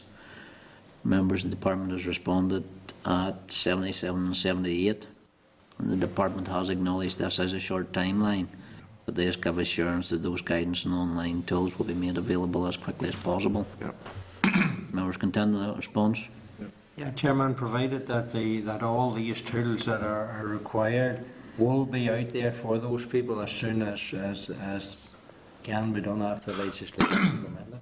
Well, the Minister just had a round of meetings with stakeholders, including employer bodies, and I was with him for those meetings. And I mean, what we're going to do is we're going to establish a group embracing all those organisations so that we are giving them early notice, taking them through it. Alan is on again on a UK-wide body, and once we, as I say, we have real clarity about the shape of the bill and where the regulation will go, we will do it. But it's a real challenge, but we'll be putting every effort to work with the organisations, the people who are already working the existing arrangements and advising how to. And again, we'll be working with the Labour Relations Agency. And I was at an event on Friday, and I met colleagues from the Citizens Advice as well. So again, we recognise this is a challenge, but we will be doing our best. Okay, content with that response, Tom? Fair enough, yeah. Okay. Members, usually friendly processes, both the EEF and CBI pointed out the high proportion of SMEs in Northern Ireland and how this may adversely affect. That runs members from points 79, 80, 81, 82, 83 and 84. The Department's response is at 85. Where we have the assurance that the Department is committed to developing regulations that minimise the administration associated with the implementation of the new rights. That's a guarantee, Tom, isn't it? We will do our level best, Chairman. Okay. Members content? Okay. Members, the EEF inquired as to the arrangements that will be in place for recouping overpayments of statutory shared parental pay. The organisation also wishes to see provision allowing employers to communicate so as to be able to verify information that is included in leave requests. Members' response from the Department 86, 87, 88, 89, 90, 91. Members content with the Department's response on those in regards to the obligations as well to HMRC. Members content? Yep. Okay, members, the EEF sought assurance that there is no sex discrimination risk where employers continue to offer enhanced occupational maternity pay once shared parental rights are in place. Members content to note Department response 92, 93, 94. Tom, do you maybe wish to clarify just 92 that occupational maternity scheme can only be offered to women on maternity leave and how that does? What it means, Chairman, I mean, some companies do offer occupational schemes that are enhanced on the existing arrangements. So the reality of it is, if a woman then decides to return to work, and I mean, you know, unless she can't be paid that, and then the partner of it not be paid, you know, there is a potential with, or not the partner, somebody in the workplace then who is a male or a secondary adopter. There is a potential for, I suppose it is almost indirect discrimination, but it is something, it probably won't happen very often, but the reality is that it will be very much for the employer, and we need to flag up to the employer the dangers of potential discrimination in terms of they operate. And I think that the issue is that companies are perfectly entitled to continue to offer occupational maternity rights as they are doing at the moment, and they may wish to offer as well an occupational shared parental scheme, but if they choose to do that, they would have to offer that to both women and men. So really, they don't have to do it, but as soon as a woman ends her maternity and goes on shared parental, then it'll really be down to that firm as to whether they're going to offer to continue an occupational scheme into the shared parental phase of the leave. But if they do, then that has to be available to the partner as well. Okay, thanks. Members' guidance then, the CBI and the EEF, again, reference to the at-a-glance guides in the legislation. Points 95 and 96, Department's response 97 and 98. Members content? Okay. Members' alignment with legislation in Great Britain, points 99 and 100, issues raised by ICTU and CBI. Responses there from the Department, content to note. Does the Department have a response? Tom? Chairman, I don't have just all the papers that you have to hand. Obviously, this is briefing we've given you at another time. This is on the is alignment with legislation in Great Britain? The shared parental leave here aligned. I mean, obviously, I think we said if the policy and proposals were appropriate here for Northern Ireland, this is an area, given the wider administration of the system, it's probably is a benefit that they are aligned, and that's what we're trying to do, and that's where Alan and colleagues have been working with colleagues in BIS and to ensure that anything we're doing is consistent. And again, when it takes you back into the regulations that will come forward again, if the bill produces provisions that are the same as in GB, we will look to mirror those regulations as best as we can. But Thomas, one of these situations where there's a difference in opinion between the employers and the employees' representatives. So how do you propose to make both sides happy? In terms of whether we should? Well, CBI are arguing that we should align with what's happening in Britain, and ICTU argue that the executive needs to be serious about addressing inequality, and that go beyond what's proposed in Britain. So where does the department stand on that? Well, I think with the minister, it's similar to the argument in the broader employment law agenda here. Is, there is one school of thought is that it is anti-competitive not to mirror the rest of the UK. There is another view is that we should be developing arrangements that are in the best interests of the Northern Ireland economy and the Northern Ireland citizens. And I think that's where the minister is on each. He will look at that to see what is the best scenario. I mean, we haven't aligned with the rest of the UK on some parts of the employment law system.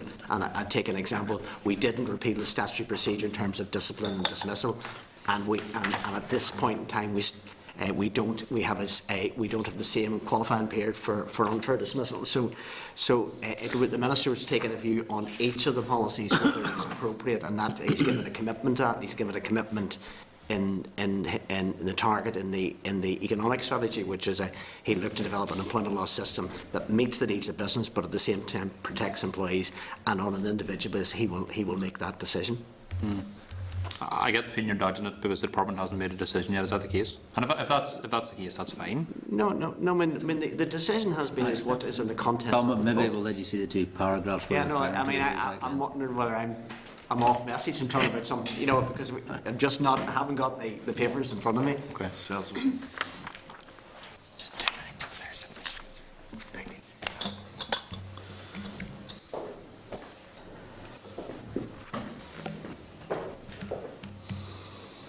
Unfair. I think it's like Dragon's Den in the back. Yeah, I mean, I think I have answered the question. I mean, CBI have always promoted in the wider employment law arena that we should mirror the GB, and they would use the word parity. And ICTU are of the view that the minister has an opportunity to go beyond what the UK legislation and in fact European legislation is in terms of particular rights. And as I say, I think what I've said before I've read the papers, it stands the minister will take a view on each individual basis. He has not set a policy of parity, and he's not set up a policy of deliberately not following it. It will depend on the policy area and what he believes to be the unique needs of the Northern Ireland community. Okay. Content, Phil? Yep. Okay. Members, then another individual as a person with whom parental leave could be shared. Again, like to understand the department is not proposing to allow parents to nominate another individual as a person with whom parental leave should be shared. So it has to be. The department's response is there at 103. Phil? Is this an issue that could be included as part of any future review that's proposed earlier on in the papers you've given us? There's provision for a review of the system. Is that review limited to what it can consider, or can it come back and consider these issues that you haven't necessarily been convinced of the merits of the argument at this stage yet? Can you review them later stage as well? Well, the minister, has given a commitment in all legislation and policy it brings forward that they'll be reviewed at a point in time after they've been in operation, and obviously again, if there are issues that have been raised by stakeholders or individual employers, whatever, the Minister would take account of that to see whether there is merit in initiating a formal review.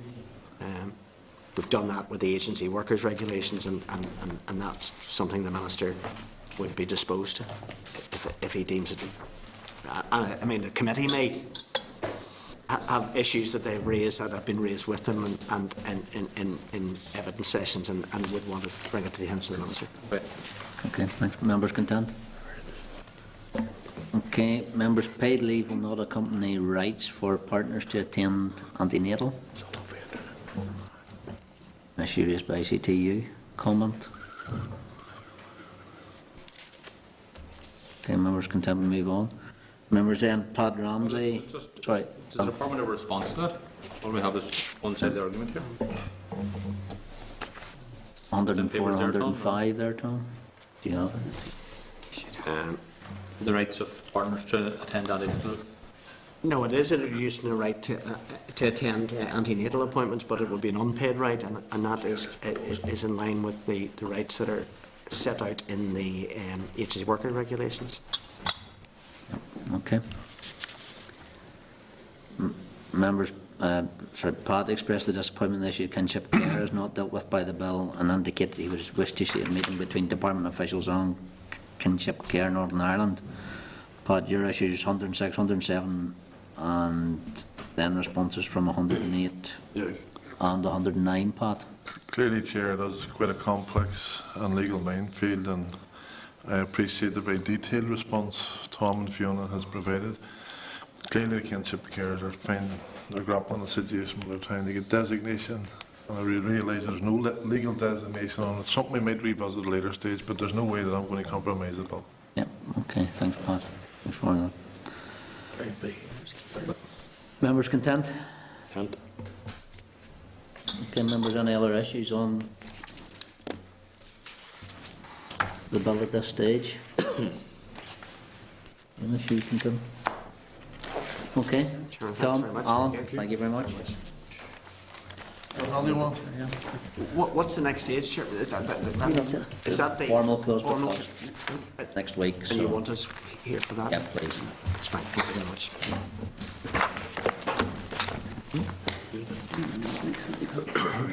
Well, good. Are the other ones there? No.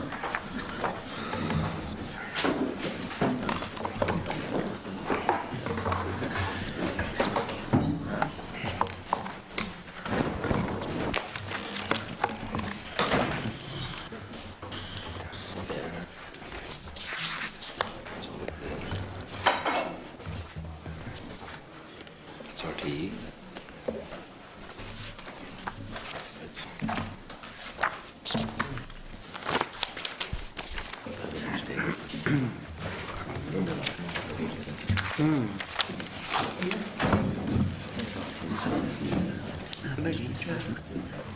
I know where they're going to be sent.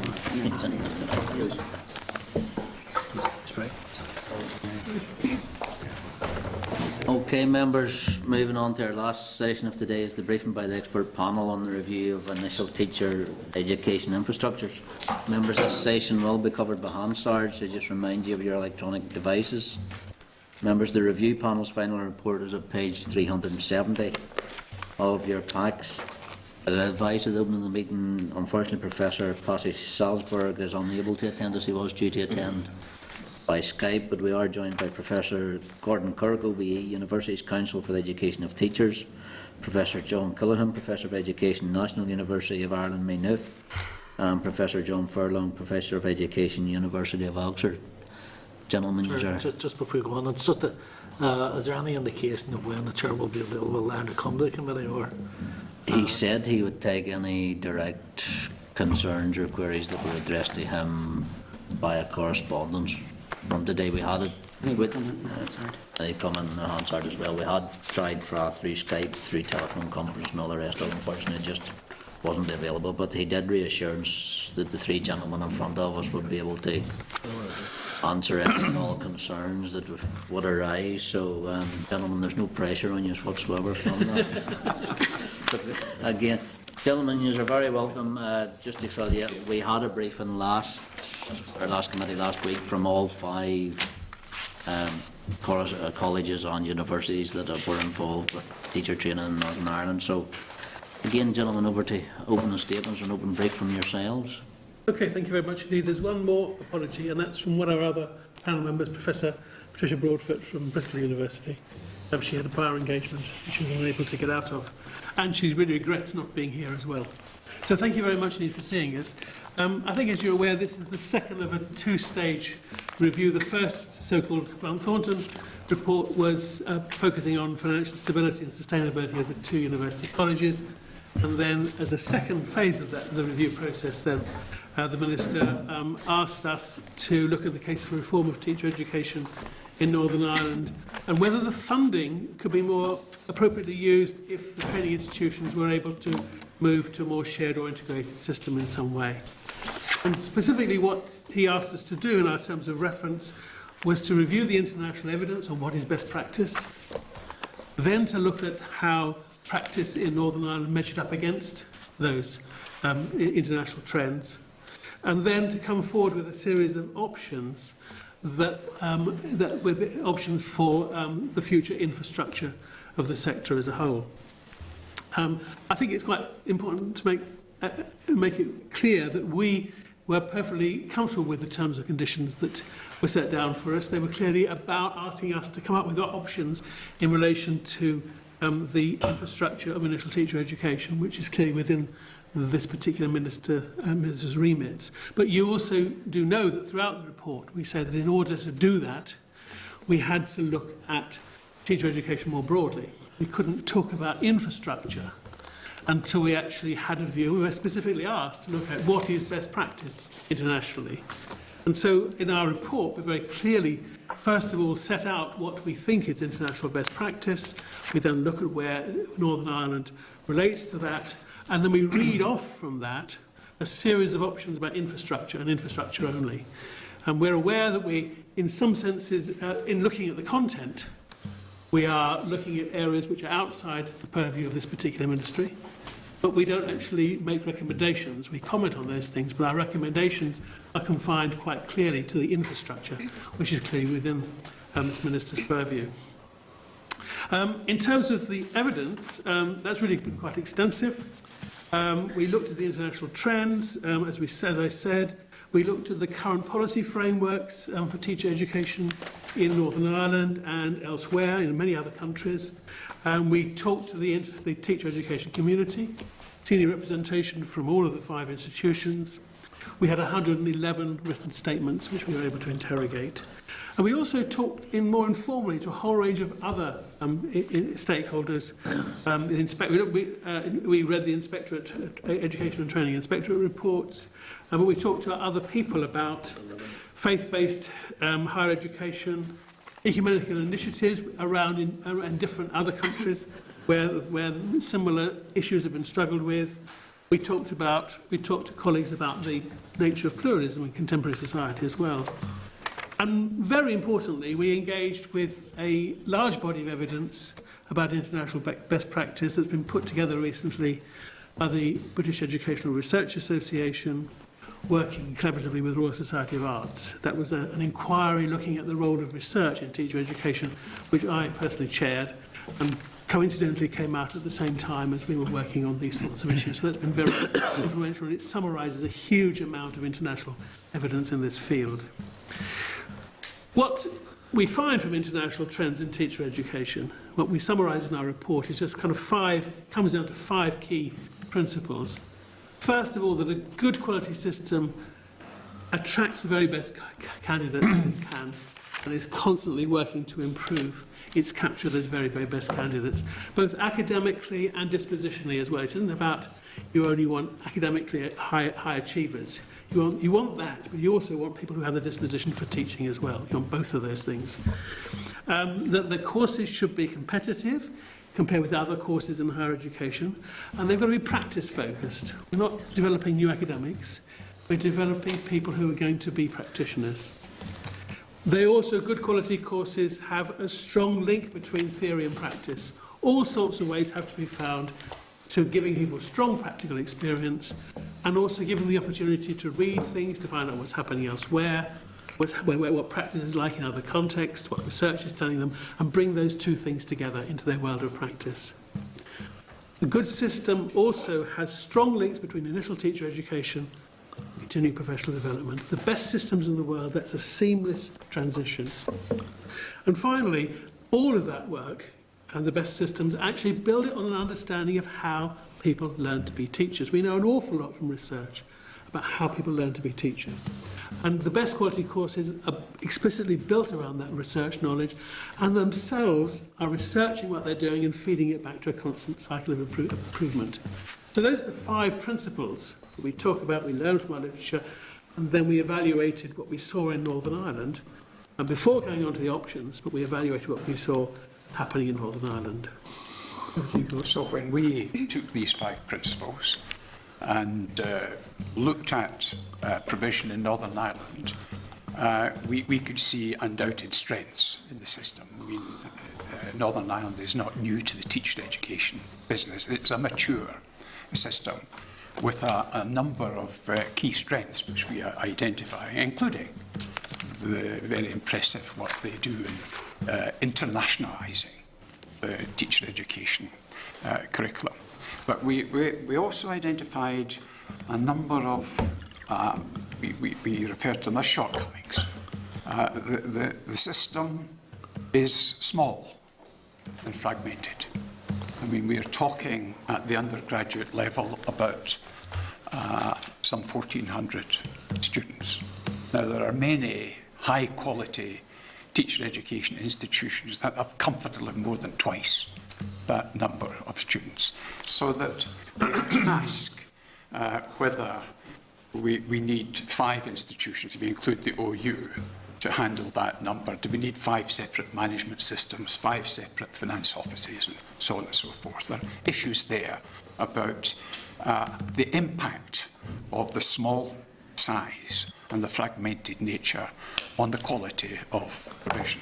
Then secondly, we saw a number of ways in which the system called out for improvement. We had concerns about the strategic leadership of the teacher education sector.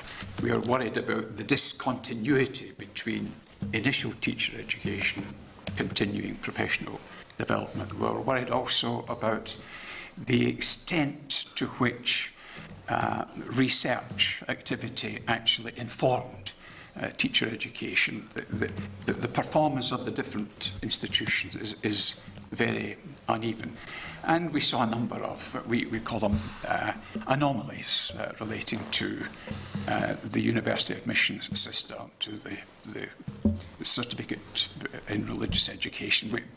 There were some unevennesses there that we wanted to draw attention to. Now, the reason why some kind of review is essential is that Northern Ireland faces 2 quite major educational difficulties. One relates to the overall performance of the education system, and judged by international standards, that's middling. I mean, it's not catastrophic, but there's an acknowledgement that there's a long tail underachievement in Northern Ireland. And some of the indicators of the effectiveness of the education system aren't encouraging. I mean, the number of so-called NEETs, not in education, employment or training, is twice the figure for UK. In Northern Ireland, is twice the figure for the UK as a whole. The number of those, I mean, 4 out of 10 school leavers don't get 5 good GCSEs, which is usually considered to be the test of employability. And then secondly, Northern Ireland is moving from a period of conflict and social division to one in which all political parties have produced a succession of policy documents on the need to create a more cohesive community and the need to have more shared values across the community. Now, teachers are not the sole people responsible for addressing these two problems, but they've got a big and important role to play. So it seemed to us that to address these big difficulties, Northern Ireland needs a teacher education system that is playing at the top of its game. And it really has got to, the status quo is not strong enough. Those who simply take refuge in the status quo, marking time, fall behind.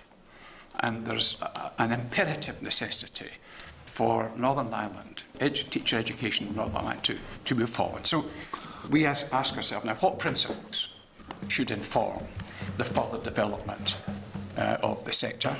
And of course, these are the 5 international trends that we identified. But in Northern Ireland, we identified a further principle, and we call it the principle of pluralism. It's manifestly the case that there are different conceptions of teacher education in Northern Ireland. And the panel also believed that it was silly to run away from these or to deny their existence. Rather, the aim was to acknowledge that there were different systems, different perspectives on teacher education, to find a way in which institutions could pursue their distinctive mission more securely. But tied to the principle of pluralism, we wanted to stress that in addition to identifying what is distinctive, there is a need for some provision of shared education, ways in which all of those graduating to teaching in the schools should have some experience of what it means to be members of a particular community, so that the education system might help to play its part in removing or alleviating some of the social divisions. So when we talk about the 5 trends, the principle of pluralism, we tied to that the notion also that there's a need for a strong development of shared education. But before moving to the options, we identified a number of conditions that we think need to be met. We think there's a strong case for a Northern Ireland Teacher Education Advisory Committee that exerts a big impact on the strategic direction of the sector. One of the members of the panel liked to invoke practice in Scotland, where there was a very strong Scottish Teacher Education Committee. It was responsible, obviously. Governments are there to govern. But the Scottish Teacher Education Committee was able to harness views about the development of the sector. Some such group we think is needed too. We also think that the pattern of teacher education needs to be strengthened. There's a lot of support still for undergraduate and postgraduate teaching, and we support that. That's another international development. But in addition to that, we think the one-year postgraduate course is far too compressed, and as in other places could be extended to 2 years. We think there's a need for a huge investment in the continuing professional development of teachers. And we have a number of conditions that we think need to be met, including the need for a more rational and understandable approach to workforce planning in teaching. It's quite difficult to get at what's exactly happening with regard to numbers in teacher education. That system needs to be improved. And then there's a need for the utilisation of the resources that are available more intelligently, so that they help to enrich the quality of the service. All of that preliminary to going on to the options. Yes, thank you, Chairman, Assembly members. As has been suggested there, from our analysis, we did not consider that the status quo that exists at the moment is best positioned to deliver the type of quality system that's being desired for the future. And accordingly, in Section 8, we set out 4 options for the most appropriate infrastructure that will support the enhancement of the provision which we judge to be required. And we have looked at these options against 4 key criteria to check them out, as it were, or take a perspective on them. One is the quality, how to have the quality in terms of representing the characteristics of best international practice that we'll have earlier discussed.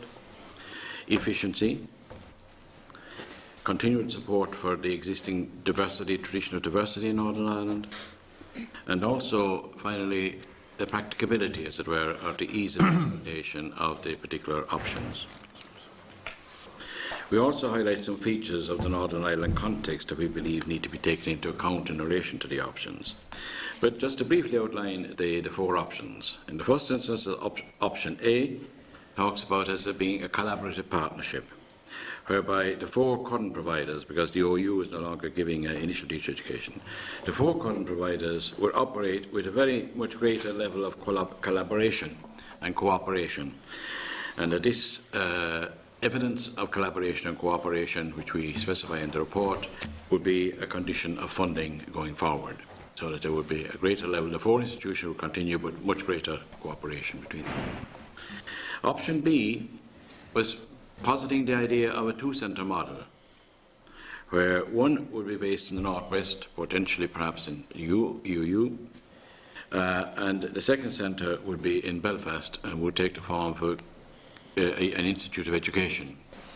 And here we would focus it on the existing traditions which exist between Queen's University, Stranmillis and St Mary's, where they already have arrangements whereby the St Mary's University College and Stranmillis, their degrees are validated by the Queen's University Belfast. And to build on that, as it were, as another possible way forward, and we spell out the aspects of that which we think might recommend it. The third one, option C, we see as a Northern Ireland Teacher Education Federation, in which existing institutions continue, but ceding some of the responsibilities to a supra-institutional agency, and we spell out the details of that in option C.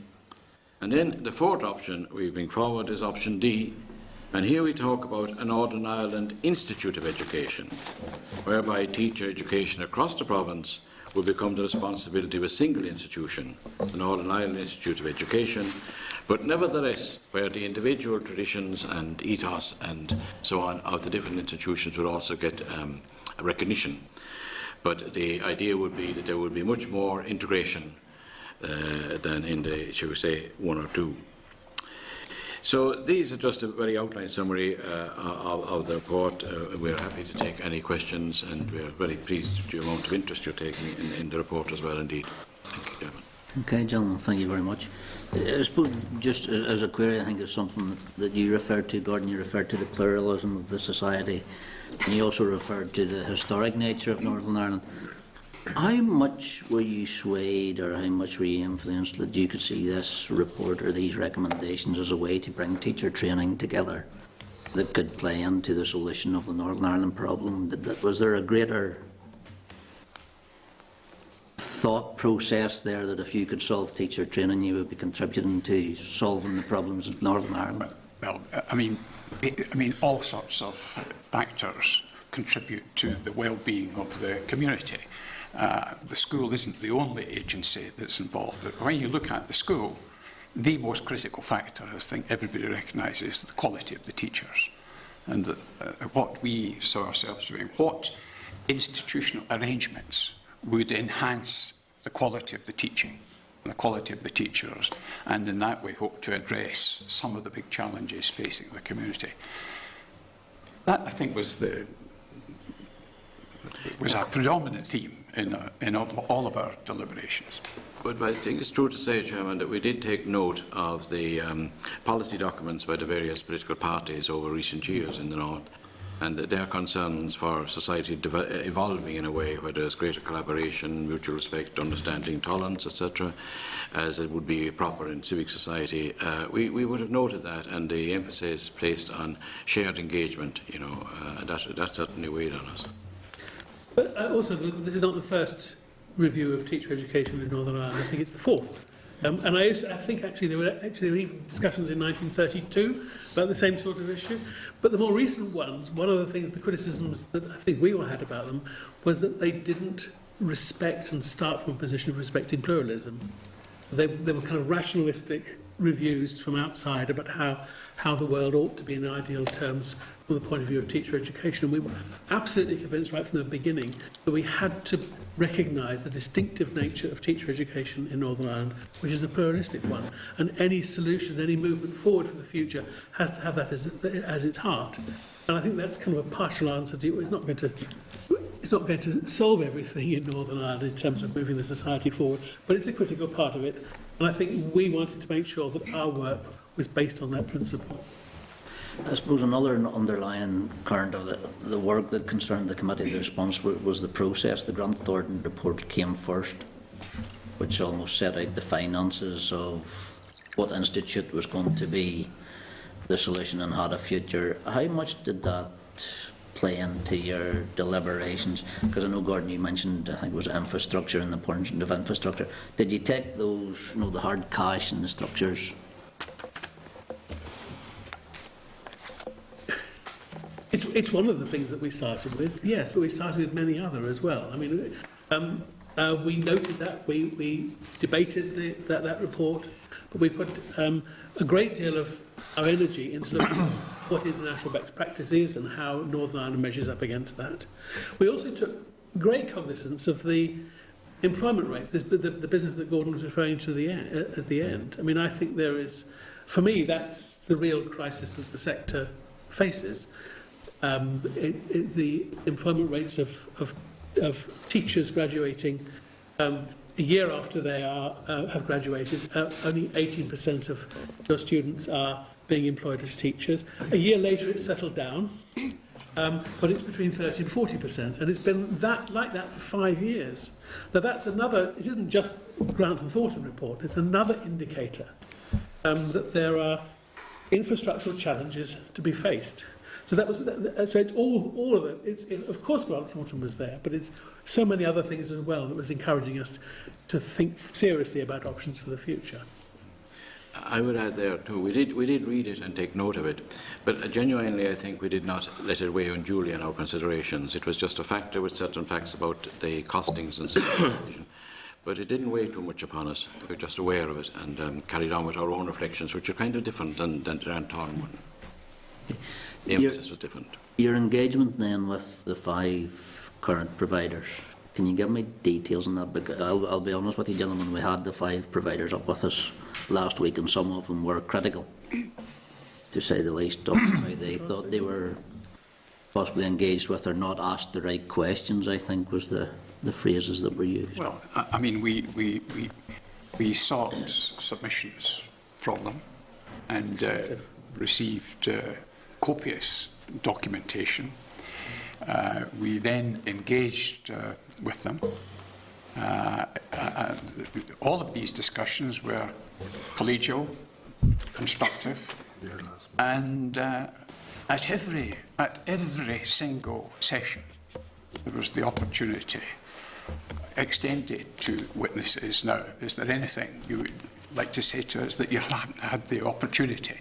So if our institutional colleagues say that they didn't really quite have the chance to say, or we didn't ask the right questions, we certainly gave them the opportunity to enlighten us. What should we genuinely? I mean, the colleagues in the institutions, and we all know because we've all worked in institutions like that. They have a huge interest in getting this thing properly sorted out, and we had to. Just a professional way of operating is to proceed via consultation. And we were very anxious to get the views of those working on the ground. And we took seriously what they had to say. And of course, having heard their views, it was our responsibility then to interrogate that evidence, to have discussions amongst ourselves. And since it was quite clear what the Minister expected from us was a number of options, we thought we were, as an independent body, we, having deliberated and having identified the options, we should then put these to the Minister. So, I mean, we think that we conducted relationships with the institutions in a collegial way and in a positive way. Phil? Thanks, Robin, and thanks for the presentation. If the findings of any of these reports had have been that there were no educational or financial issues, would you still have brought forward the same recommendations? No educational issues.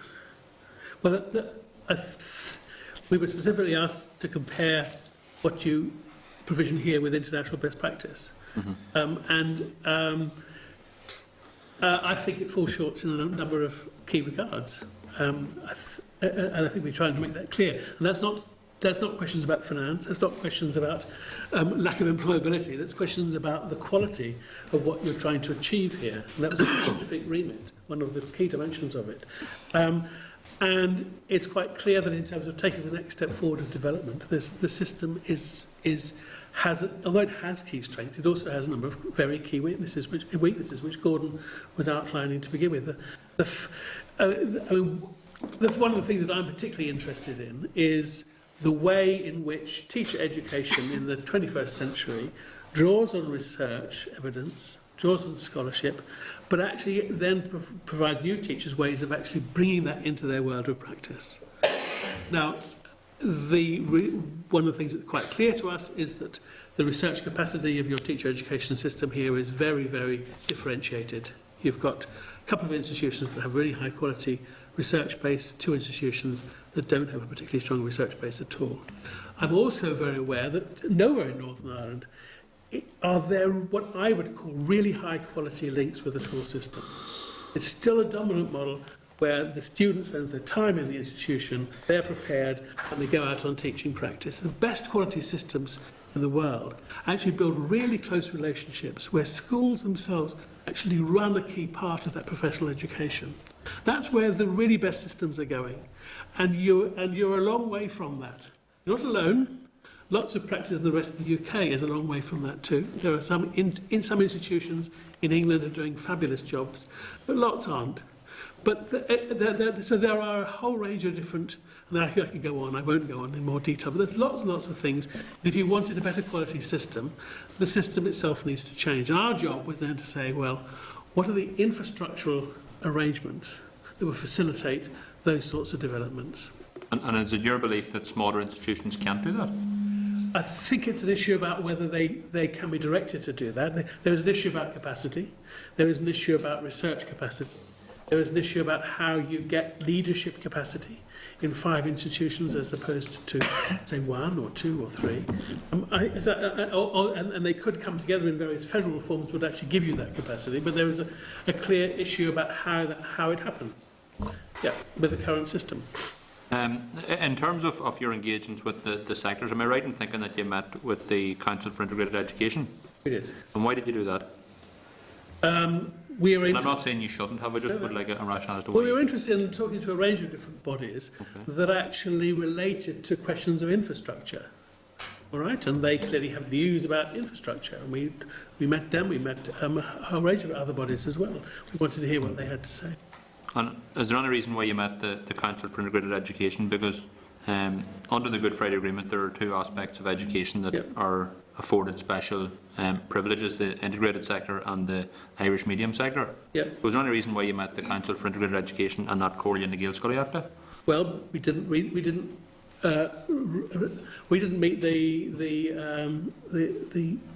I can't remember pronounce the name for me again. Corley and the Gaelscoileachta? We didn't meet them because that's actually about the content. We don't talk about anything to do with the substantive content. We don't look at early years education. We don't look at further education. We don't look at English language education. We don't look at any of those things. All of those things we assume they're good, they're important, and they're part of any teacher education provision. Why the people we did talk to are those people who have views on the infrastructure. Then there's a clear difference. So how do you know that Corley and the Gaelscoileachta don't have a view on infrastructure? Well, it's not actually. So it's a content issue. It's a content issue, surely. We didn't talk to people who are specialists in early years education. We didn't talk to people who are specialists in modern language education. We didn't talk to those. That's not to say it's not that Irish language is a hugely important issue. It clearly is a massively important issue strategically. But that's to do with the content of teacher education. And that clearly is outside our view. All right?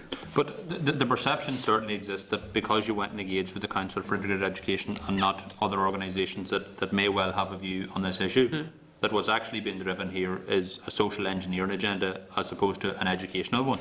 And that's the view that very many people have. If that is what's being read up, that's really unfortunate. That is certainly not our intention.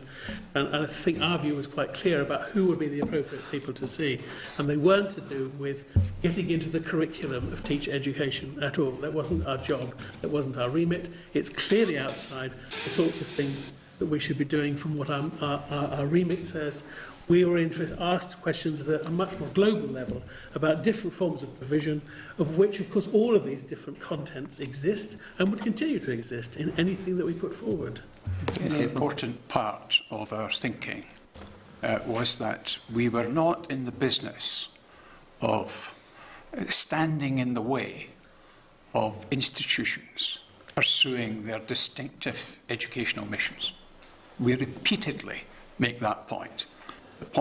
And so clearly, Irish medium education is an important strand in teacher education provision, as is post-16 education. But we were satisfied. These were already on the agenda. These were enthusiastically pursued by institutions.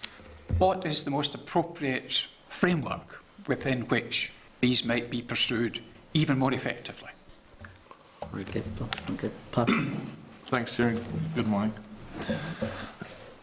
You would accept that taking on this role, given that it is contentious, it's very emotive, and hugely sensitive, a subject matter, because it's while there is 5 providers, there's only 2 of those providers who would feel under threat in this process, who would feel the loss of their ethos, the loss of their identity, and their loss, particularly in St Mary's regard, so passionate about their faith-based education. Could you outline to the committee how many times you met Stranmillis and St Mary's? This one? We met them twice. We met them for a full morning or afternoon each. They were both afternoon meetings, in reality, where they fielded a large number of colleagues. And as Gordon said, we had a full and open, frank discussion. And then we also met them at the end of the process. And of course, as Gordon also said, we had a quite extensive documentation from both institutions. Yep. Okay, you met them once during your deliberations. The second time you met them, was that after you published your findings? No, it was prior to publishing them. Prior to publish the findings? Just prior to publishing? Just prior to publishing them, yeah.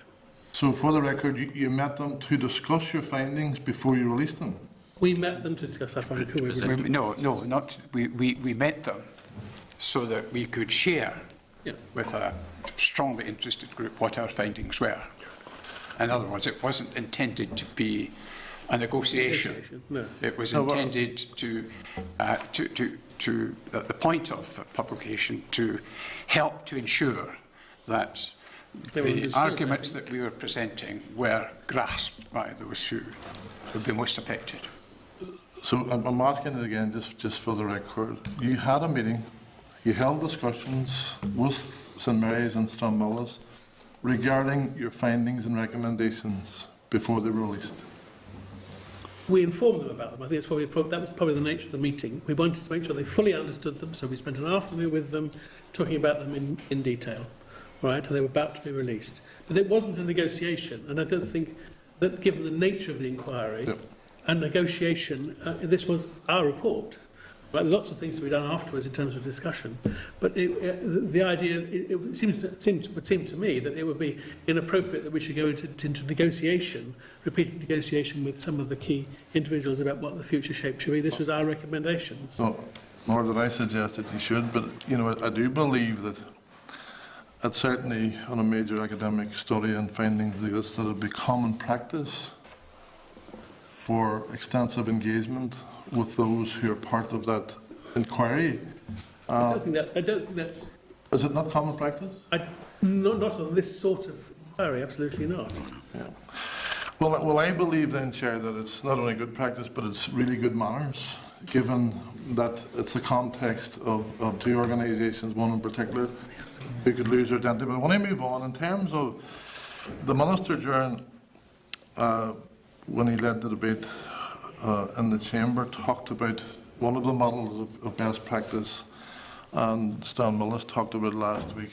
I'm not sure if Queen's did, but this was a Dublin City University model of best practice. Was there any member of the panel involved in that process, leading up to what's now a successful change?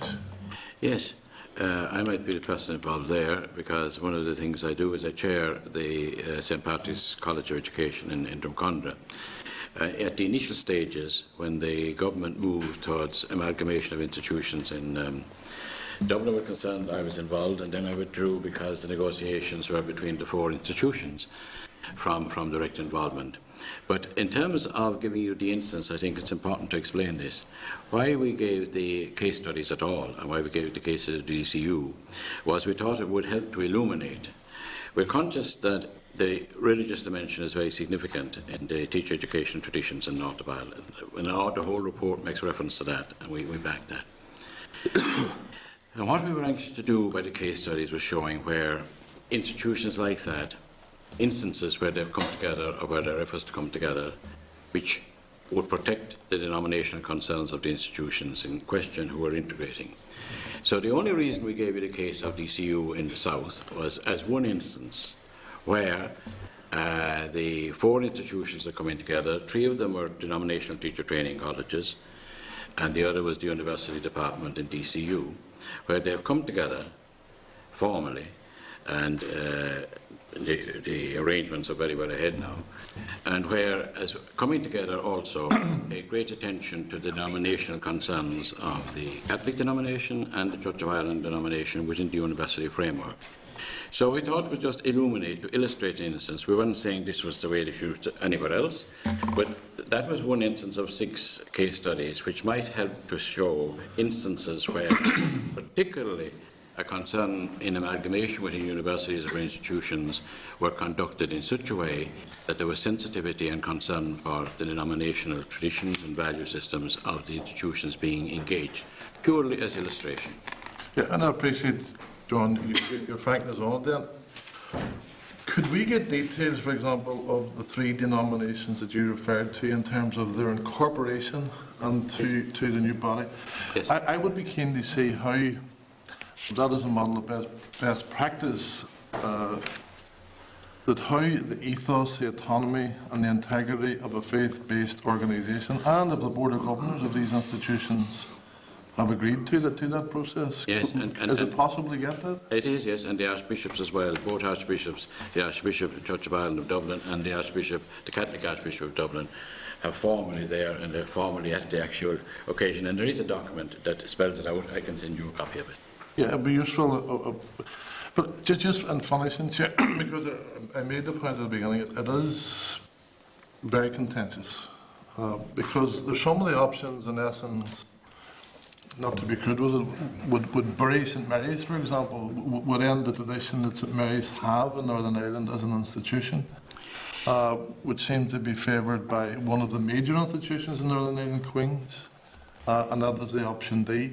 Yeah. Can I ask, in particular, and I know, Gordon, you referred to shared values, and we all want to have shared values, but we have to have a place as well in society where those strong traditional faith-based values are no different, and they have those same shared values without being forced into a situation of integration. Do you not find that there is a place in Northern Ireland, being unique as it is, where faith-based education is a principal point? Absolutely. It's one of the cardinal principles. We endorse that. We say there are different conceptions of teacher education. One of these is faith-based teacher education, and we strongly support it. Could you please explain to me then how that could be achieved, on my own ignorance, on option D? How could it be achieved? We absolutely believe in the importance of having faith-based teacher education in Northern Ireland, because that's what Northern Ireland absolutely wants. But that doesn't mean to say you have to have a faith-based, independent, entirely independent institution. Right? That's not the same thing. We need to dissociate those from that. So what we're suggesting in both option B and option D is that the two religiously based institutions, the two colleges, should become part of a university sector and actually should still have an existence within them. All right? So we'll be giving some examples about how that's... One example of how that's happened in Glasgow, and with St Andrews College becoming part of the Faculty of Education there. But there's also some very interesting models that are worth looking at of a slightly different sort in Cambridge, where you actually have a denominational teacher education college that's come into the university and still has a constitution as a denominational body. All right? It's functioning as a college, has an interest in education, it does other things as well. Now, if we can get this right, all right, I know it's challenging institutionally, but if we can get this right, the idea of bringing our faith-based institutions into a Russell Group university, giving them the opportunity to be at the top table academically, in terms of their influence, in terms of their ability to produce research and intellectual leadership at the highest level for their sector. That is just a brilliant thing to struggle for. And what we need to work out is how, in either option B or option D, we can do that. And there are examples around the British Isles where that has been achieved. Yeah, it's interesting that, I suppose, in many regards, you're putting the cards on the table now by identifying there's only one university in Northern Ireland who's affiliated to the Russell Group. No, I was talking. Yeah, I was talking about. I was particularly. All right, fine. Yeah, you caught me out. I shouldn't have said that. But I also responding to. I know I did. But I'm responding to the presentation that was made by Queen's the other day when they were putting their. They were saying precisely this. They were saying we would like to be the leader of this new sector, and we would like to find ways of protecting the denominational traditions and faith-based teacher education that came into such an amalgamation. They also said, as I would say, if it isn't Queen's, it could also be somewhere else. Now, all right? There is a difficulty always when you say, well, this happens in some other part of the globe. Would it happen? Could it be made to work in Northern Ireland? That's difficult, but we felt an obligation as a panel to bring before our readers the fact that there are institutions in which the faith-based tradition flourishes in teaching education. Indeed, there are institutions where different faith-based traditions coexist, not just coexist, but actually flourish. Now, if you say, well, okay, that happens in Liverpool, is there any guarantee that it could happen in Belfast? And that's a difficult question, but there are ways in which we can learn from practice elsewhere. We might have to make certain adjustments to take account of the particular circumstances, but if the issue is it possible for faith-based teacher education to flourish within a larger institution? The answer is yes, it can. I think it's important to stress that at our deliberations throughout our reflections, we're very anxious to ensure that there was no such thing as burying an institution, be it St Mary's or any other one. We were very anxious to try to ensure that despite there might be different amalgamations and structures, but that in all the time we were saying paying respect for the traditions, the emphasis and values. It doesn't necessarily mean, as John has said, that you always have to have a standalone small institution to do that. They're kind of better, with many richnesses can be gained as well as faith flourishing. There's no question of burying it in any of the four. Maybe it might come back to you. There's other members. Chris. Thanks, Chair. Thanks for your presentation. I found it extremely helpful to have an international independent review of our system here in Northern Ireland, and I think the examples that have been put forward have generated helpful debate. You see yourself, you're in Northern Ireland, people try to impose agendas of all sorts onto anybody who makes any intervention in any policy issue, so I'm grateful for the work Well, okay, I'll go further then. To question the academic best practice of professors from Harvard University, the National University of Ireland and University of Oxford just completely lacks any credibility whatsoever. And the talk of burying institutions is emotive and unhelpful in a rare way, I have to say. I don't think anybody is engaging in that business. But to try and ask two substantive questions, two of the key issues that seem to be raised is the importance of connecting initial teacher education with university level research, and also the importance, second issue is the importance of balancing pluralism with cohesion, sharing and integration, which, like you rightly referred to, not only the political parties but the First and Deputy First Minister of Northern Ireland have identified as key goals for us as a society. So you go as far to say that in terms of university level connection to university level research, the provision has not yet been sufficiently infused with intellectual power that university involvement in teacher education makes possible. And without that type of activity, education will slip into steady decline with irreparable damage to the life chances of young people. In terms of the second issue of balancing pluralism, you cite an example and you say that it is possible for denominational teacher colleges to make provision within a single institution at a university. Could you maybe comment on those two issues and those contexts a bit further, because they seem to me to be two positive contributions to the debate. We look upon universities as the intellectual powerhouses of any country,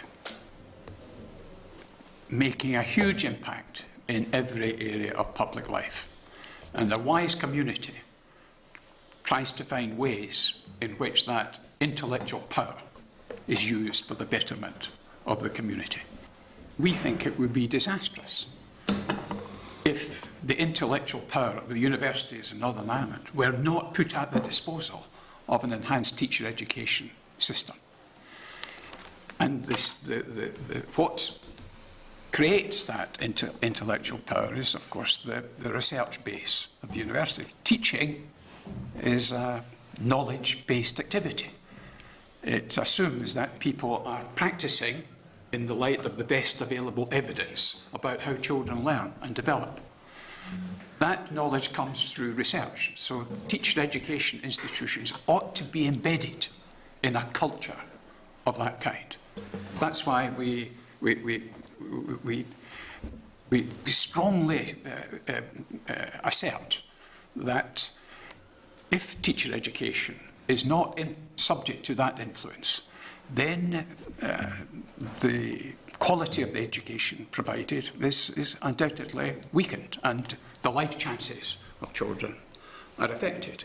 On the second issue, we strongly endorse the principle of faith-based education. And we just would find it inconceivable that anyone could read our report and not see here a very strong endorsement of the principle of faith-based education. But we also feel that that needs to be counterbalanced by a movement towards the kind of shared education that increases, that lessens the tensions and disagreements that exist in communities. And that's why we, one of our key recommendations, one of the areas where we did intrude into matters that are strictly speaking the concern of the DE, we say every teacher education, every person who's going to be a teacher should have some experience of what it means to work in shared education. Irrespective of the faith-based tradition in which you are learning to become a teacher, there should be a shared education component. Now, we don't elaborate on that. Probably that's an activity. If a recommendation is accepted, that's a matter for those involved to develop. But we strongly believe it should be a significant part of every teacher's professional preparation. One final question, Chairs. I think there was one helpful question asked previously as well, though, which was to help us understand better how the denominational ethos of colleges can be accommodated and protected within single institutions of education. If there is information that can help our understanding and in more detail as to how that can be delivered, then I think that would be really helpful to get hold of. I would agree with that question. Okay. Thanks. Thank you, Chair. Thanks, Sally. Thank you, Chair, and thank you for your report so far. At our deliberations last week, I asked the Professor Peter Finn a question just about internationalisation. I think you had mentioned it this morning, and he seemed to be quite upset because I'd asked him to elaborate on this point, and this is what he said. He said, "This is one part of the report that causes me concern and annoyance. I have invested 20 years of my life promoting the internationalisation of the student experience. And certainly if you think of the growing globalisation, I mean, Stranraer College would be the same, very much involved, like many colleges. So could I ask you a question? Was there any reason why your report didn't explain the importance of the whole international dimension, given that it was prominent in the report to the Irish government? Yeah, thank you for the question. I think we can answer it. In many ways, we were very gratified when we met the institutions, actually, with the extent of the internationalisation. Very gratified. Matter of fact, we used this sentence in our report. One of the striking features of teacher education in Northern Ireland is the way the teacher education institutions, not least the 2 university colleges, have become members of international networks, including so on and so forth. We were very gratified with that, and we commended them on it as well. And indeed, particularly, I think today in St Mary's, I remember I myself commented how I was so pleased to hear that. So, in a way, that didn't emerge for us as a problem. We felt that was well established here. Maybe we should have commended them more about it, but we did note it, and we were very pleased with it. And it then we weren't worried about it. Whereas in the south, it was much less developed. Okay. Just a final quick question. You mentioned just the importance of shared education and the importance of faith-based education. Was that the response of the 5 panel members? I know there aren't 2 here today, so that was consensus. Absolutely. Okay. Absolutely. We spent a lot of time talking about it, educating ourselves about it, finding out more about it, and it became an absolute core principle. Every single one of us is signed up. But if I may say, Chair, not only does this key dimension of education feature in a lot of public documents, advancing shared education, Good Friday Agreement and so on, building together a shared community, documents of that kind, but all of the institutions express explicitly a commitment to the principle of shared education. Everyone, without fail. That's good. Okay. Thank you very much. Thank you, Chair. Bronwyn? Okay, thank you very much for your presentations. I'm not sure if you watched the committee proceedings last week, but St Mary's had emphasised a collaborative partnership approach, but not that as outlined in option A.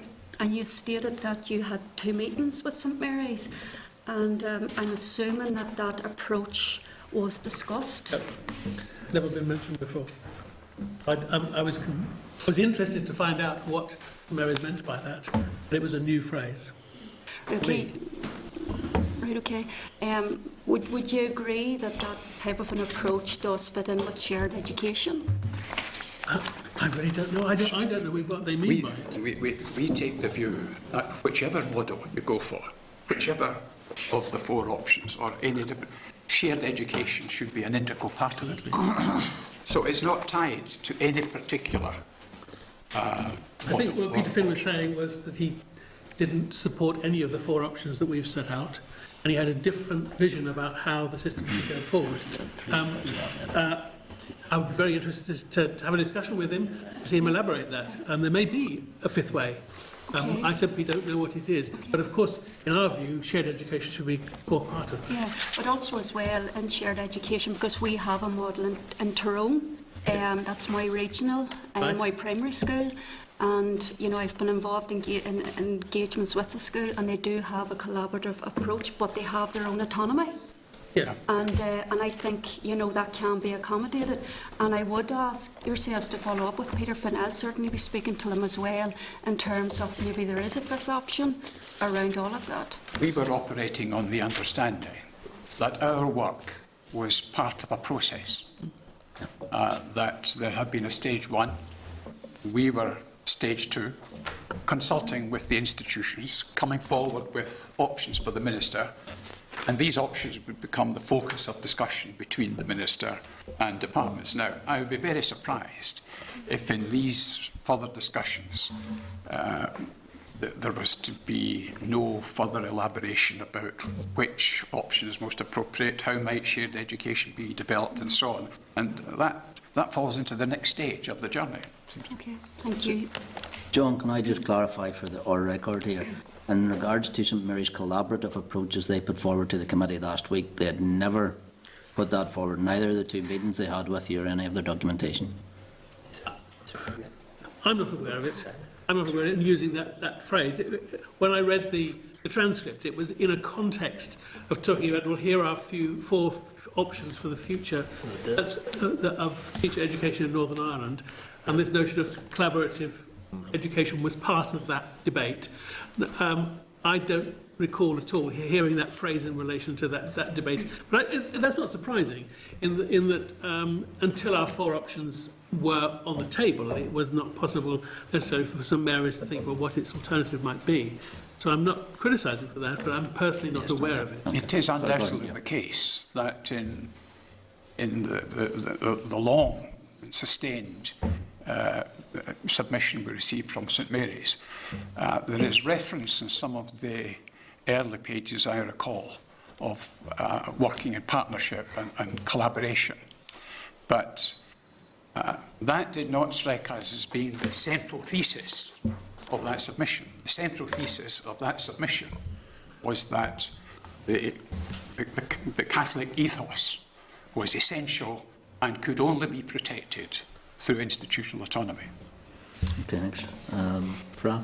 Sure, and well, I'm glad to hear I'll be brief, and I know that probably when you were looking at all this in the round, that it was purely educational based, that the historical impact of the university that would have on an area wouldn't have been taken into consideration, but the actual impact that a university would have on the economy of a local community, that wasn't taken into consideration also. But to touch on the whole question, St Mary's is unique in the quality and level of education it provides in the Irish language. I can't understand how you would look at and talk about content, but not include the content in the Irish language in that provision. I think we have discussed this already, that's actually to do with we haven't discussed the content of any of teacher education. We've talked at broad principles. And of course, Irish language education is vitally important and would have to be important in any system that goes forward. We learnt about what they were doing in St Mary's, and we learnt that it's very good quality, but we learnt about a range of other things that they're doing in St Mary's. But Irish language stuff is particularly strategically important, and it would have to be protected in any further development of the sector as a whole. But in a sense, that was kind of out with our remit. Can I say again, our central concern was to set out ways in which institutions can pursue more effectively their institutional missions. That was what we were concerned, not to cut this and cut that or undervalue that, but rather, given the rich tapestry of provision in Northern Ireland teacher education, what's the most appropriate infrastructure that will enable that work to get better? Because there has to be, and we sense this in discussion with the institutions, all of them accept. Of course, we need to find ways of improving, because if you don't improve, you mark time, you begin to fall backwards. So we are not prohibiting anything. We're trying to suggest with the Minister concerned about infrastructural questions. Our formulation of that question is, what is the best arrangement that will allow institutions to pursue what they're doing more effectively? Okay, same terms of, you spoke of a number of anomalies in the system, including the use of UCAS and the whole thing. Why was this never discussed with St Mary's?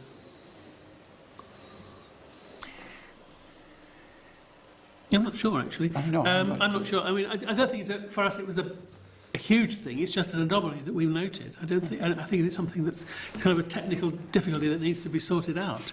I don't think it's kind of one of our headline things. It's just and there's another one about governance, isn't there, about the institutions? But that's another anomaly that was brought to our attention. It was brought to our attention, we've noted it. It's not a kind of a headline feature. But usually if you note something as part of a report as an anomaly, you would go back to whatever source it may maybe we should have done, but I don't think it's kind of a headline thing, quite frankly. But it is an anomaly, and we raise it, and it would be very good if the department and the institution itself, and I see from Peter Finn's discussions the other day that he is starting to look at that issue, which is good. Okay. Pat, very quickly to finally just Yeah, look, we appreciate the work that you've put on it, and you might be thinking you're getting a groaning here, but we're only doing it for good reason. You're doing your job. We're doing my job. Yeah, that's fine. We're doing ours. But John, you've indicated sort of and correct me if I'm wrong, B and D would be your preferred options. Well, what hat? I don't know what hat I'm wearing. You want to talk to me outside? I'll tell you what my preferred options are. I want to be all right, because in fact any of them would be a significant improvement where we are. But in my view, any of them would be. But there are complex issues about, particularly about the achievability of them. All right. But I think the opportunities for B&D of getting faith-based education really built into university structures is a huge thing, a huge opportunity that you have now, that you should get excited about and get behind.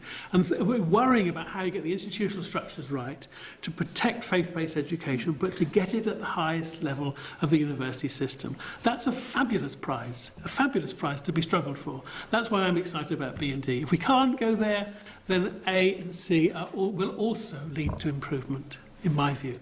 I'm talking entirely personally, I'm not talking for the panel now. But I'm excited about the opportunities here. I'd like just to brief our Chairman down on that line too. I think when we came to study the project here, we were conscious it was sensitive and difficult. We spent a great deal of time learning it and thinking about it and trying to get under the cultural trust of the place, etc., etc. But we worked on it, we got more excited actually as the process went ahead. And I think we are at the conclusion really that there is a tremendous opportunity, to pick up John's word, looking forward to the future and the public good and the education good. My honest view is that if it moves along these directions, within 3 to 5 years, Northern Ireland would genuinely have a real world-class teacher education system.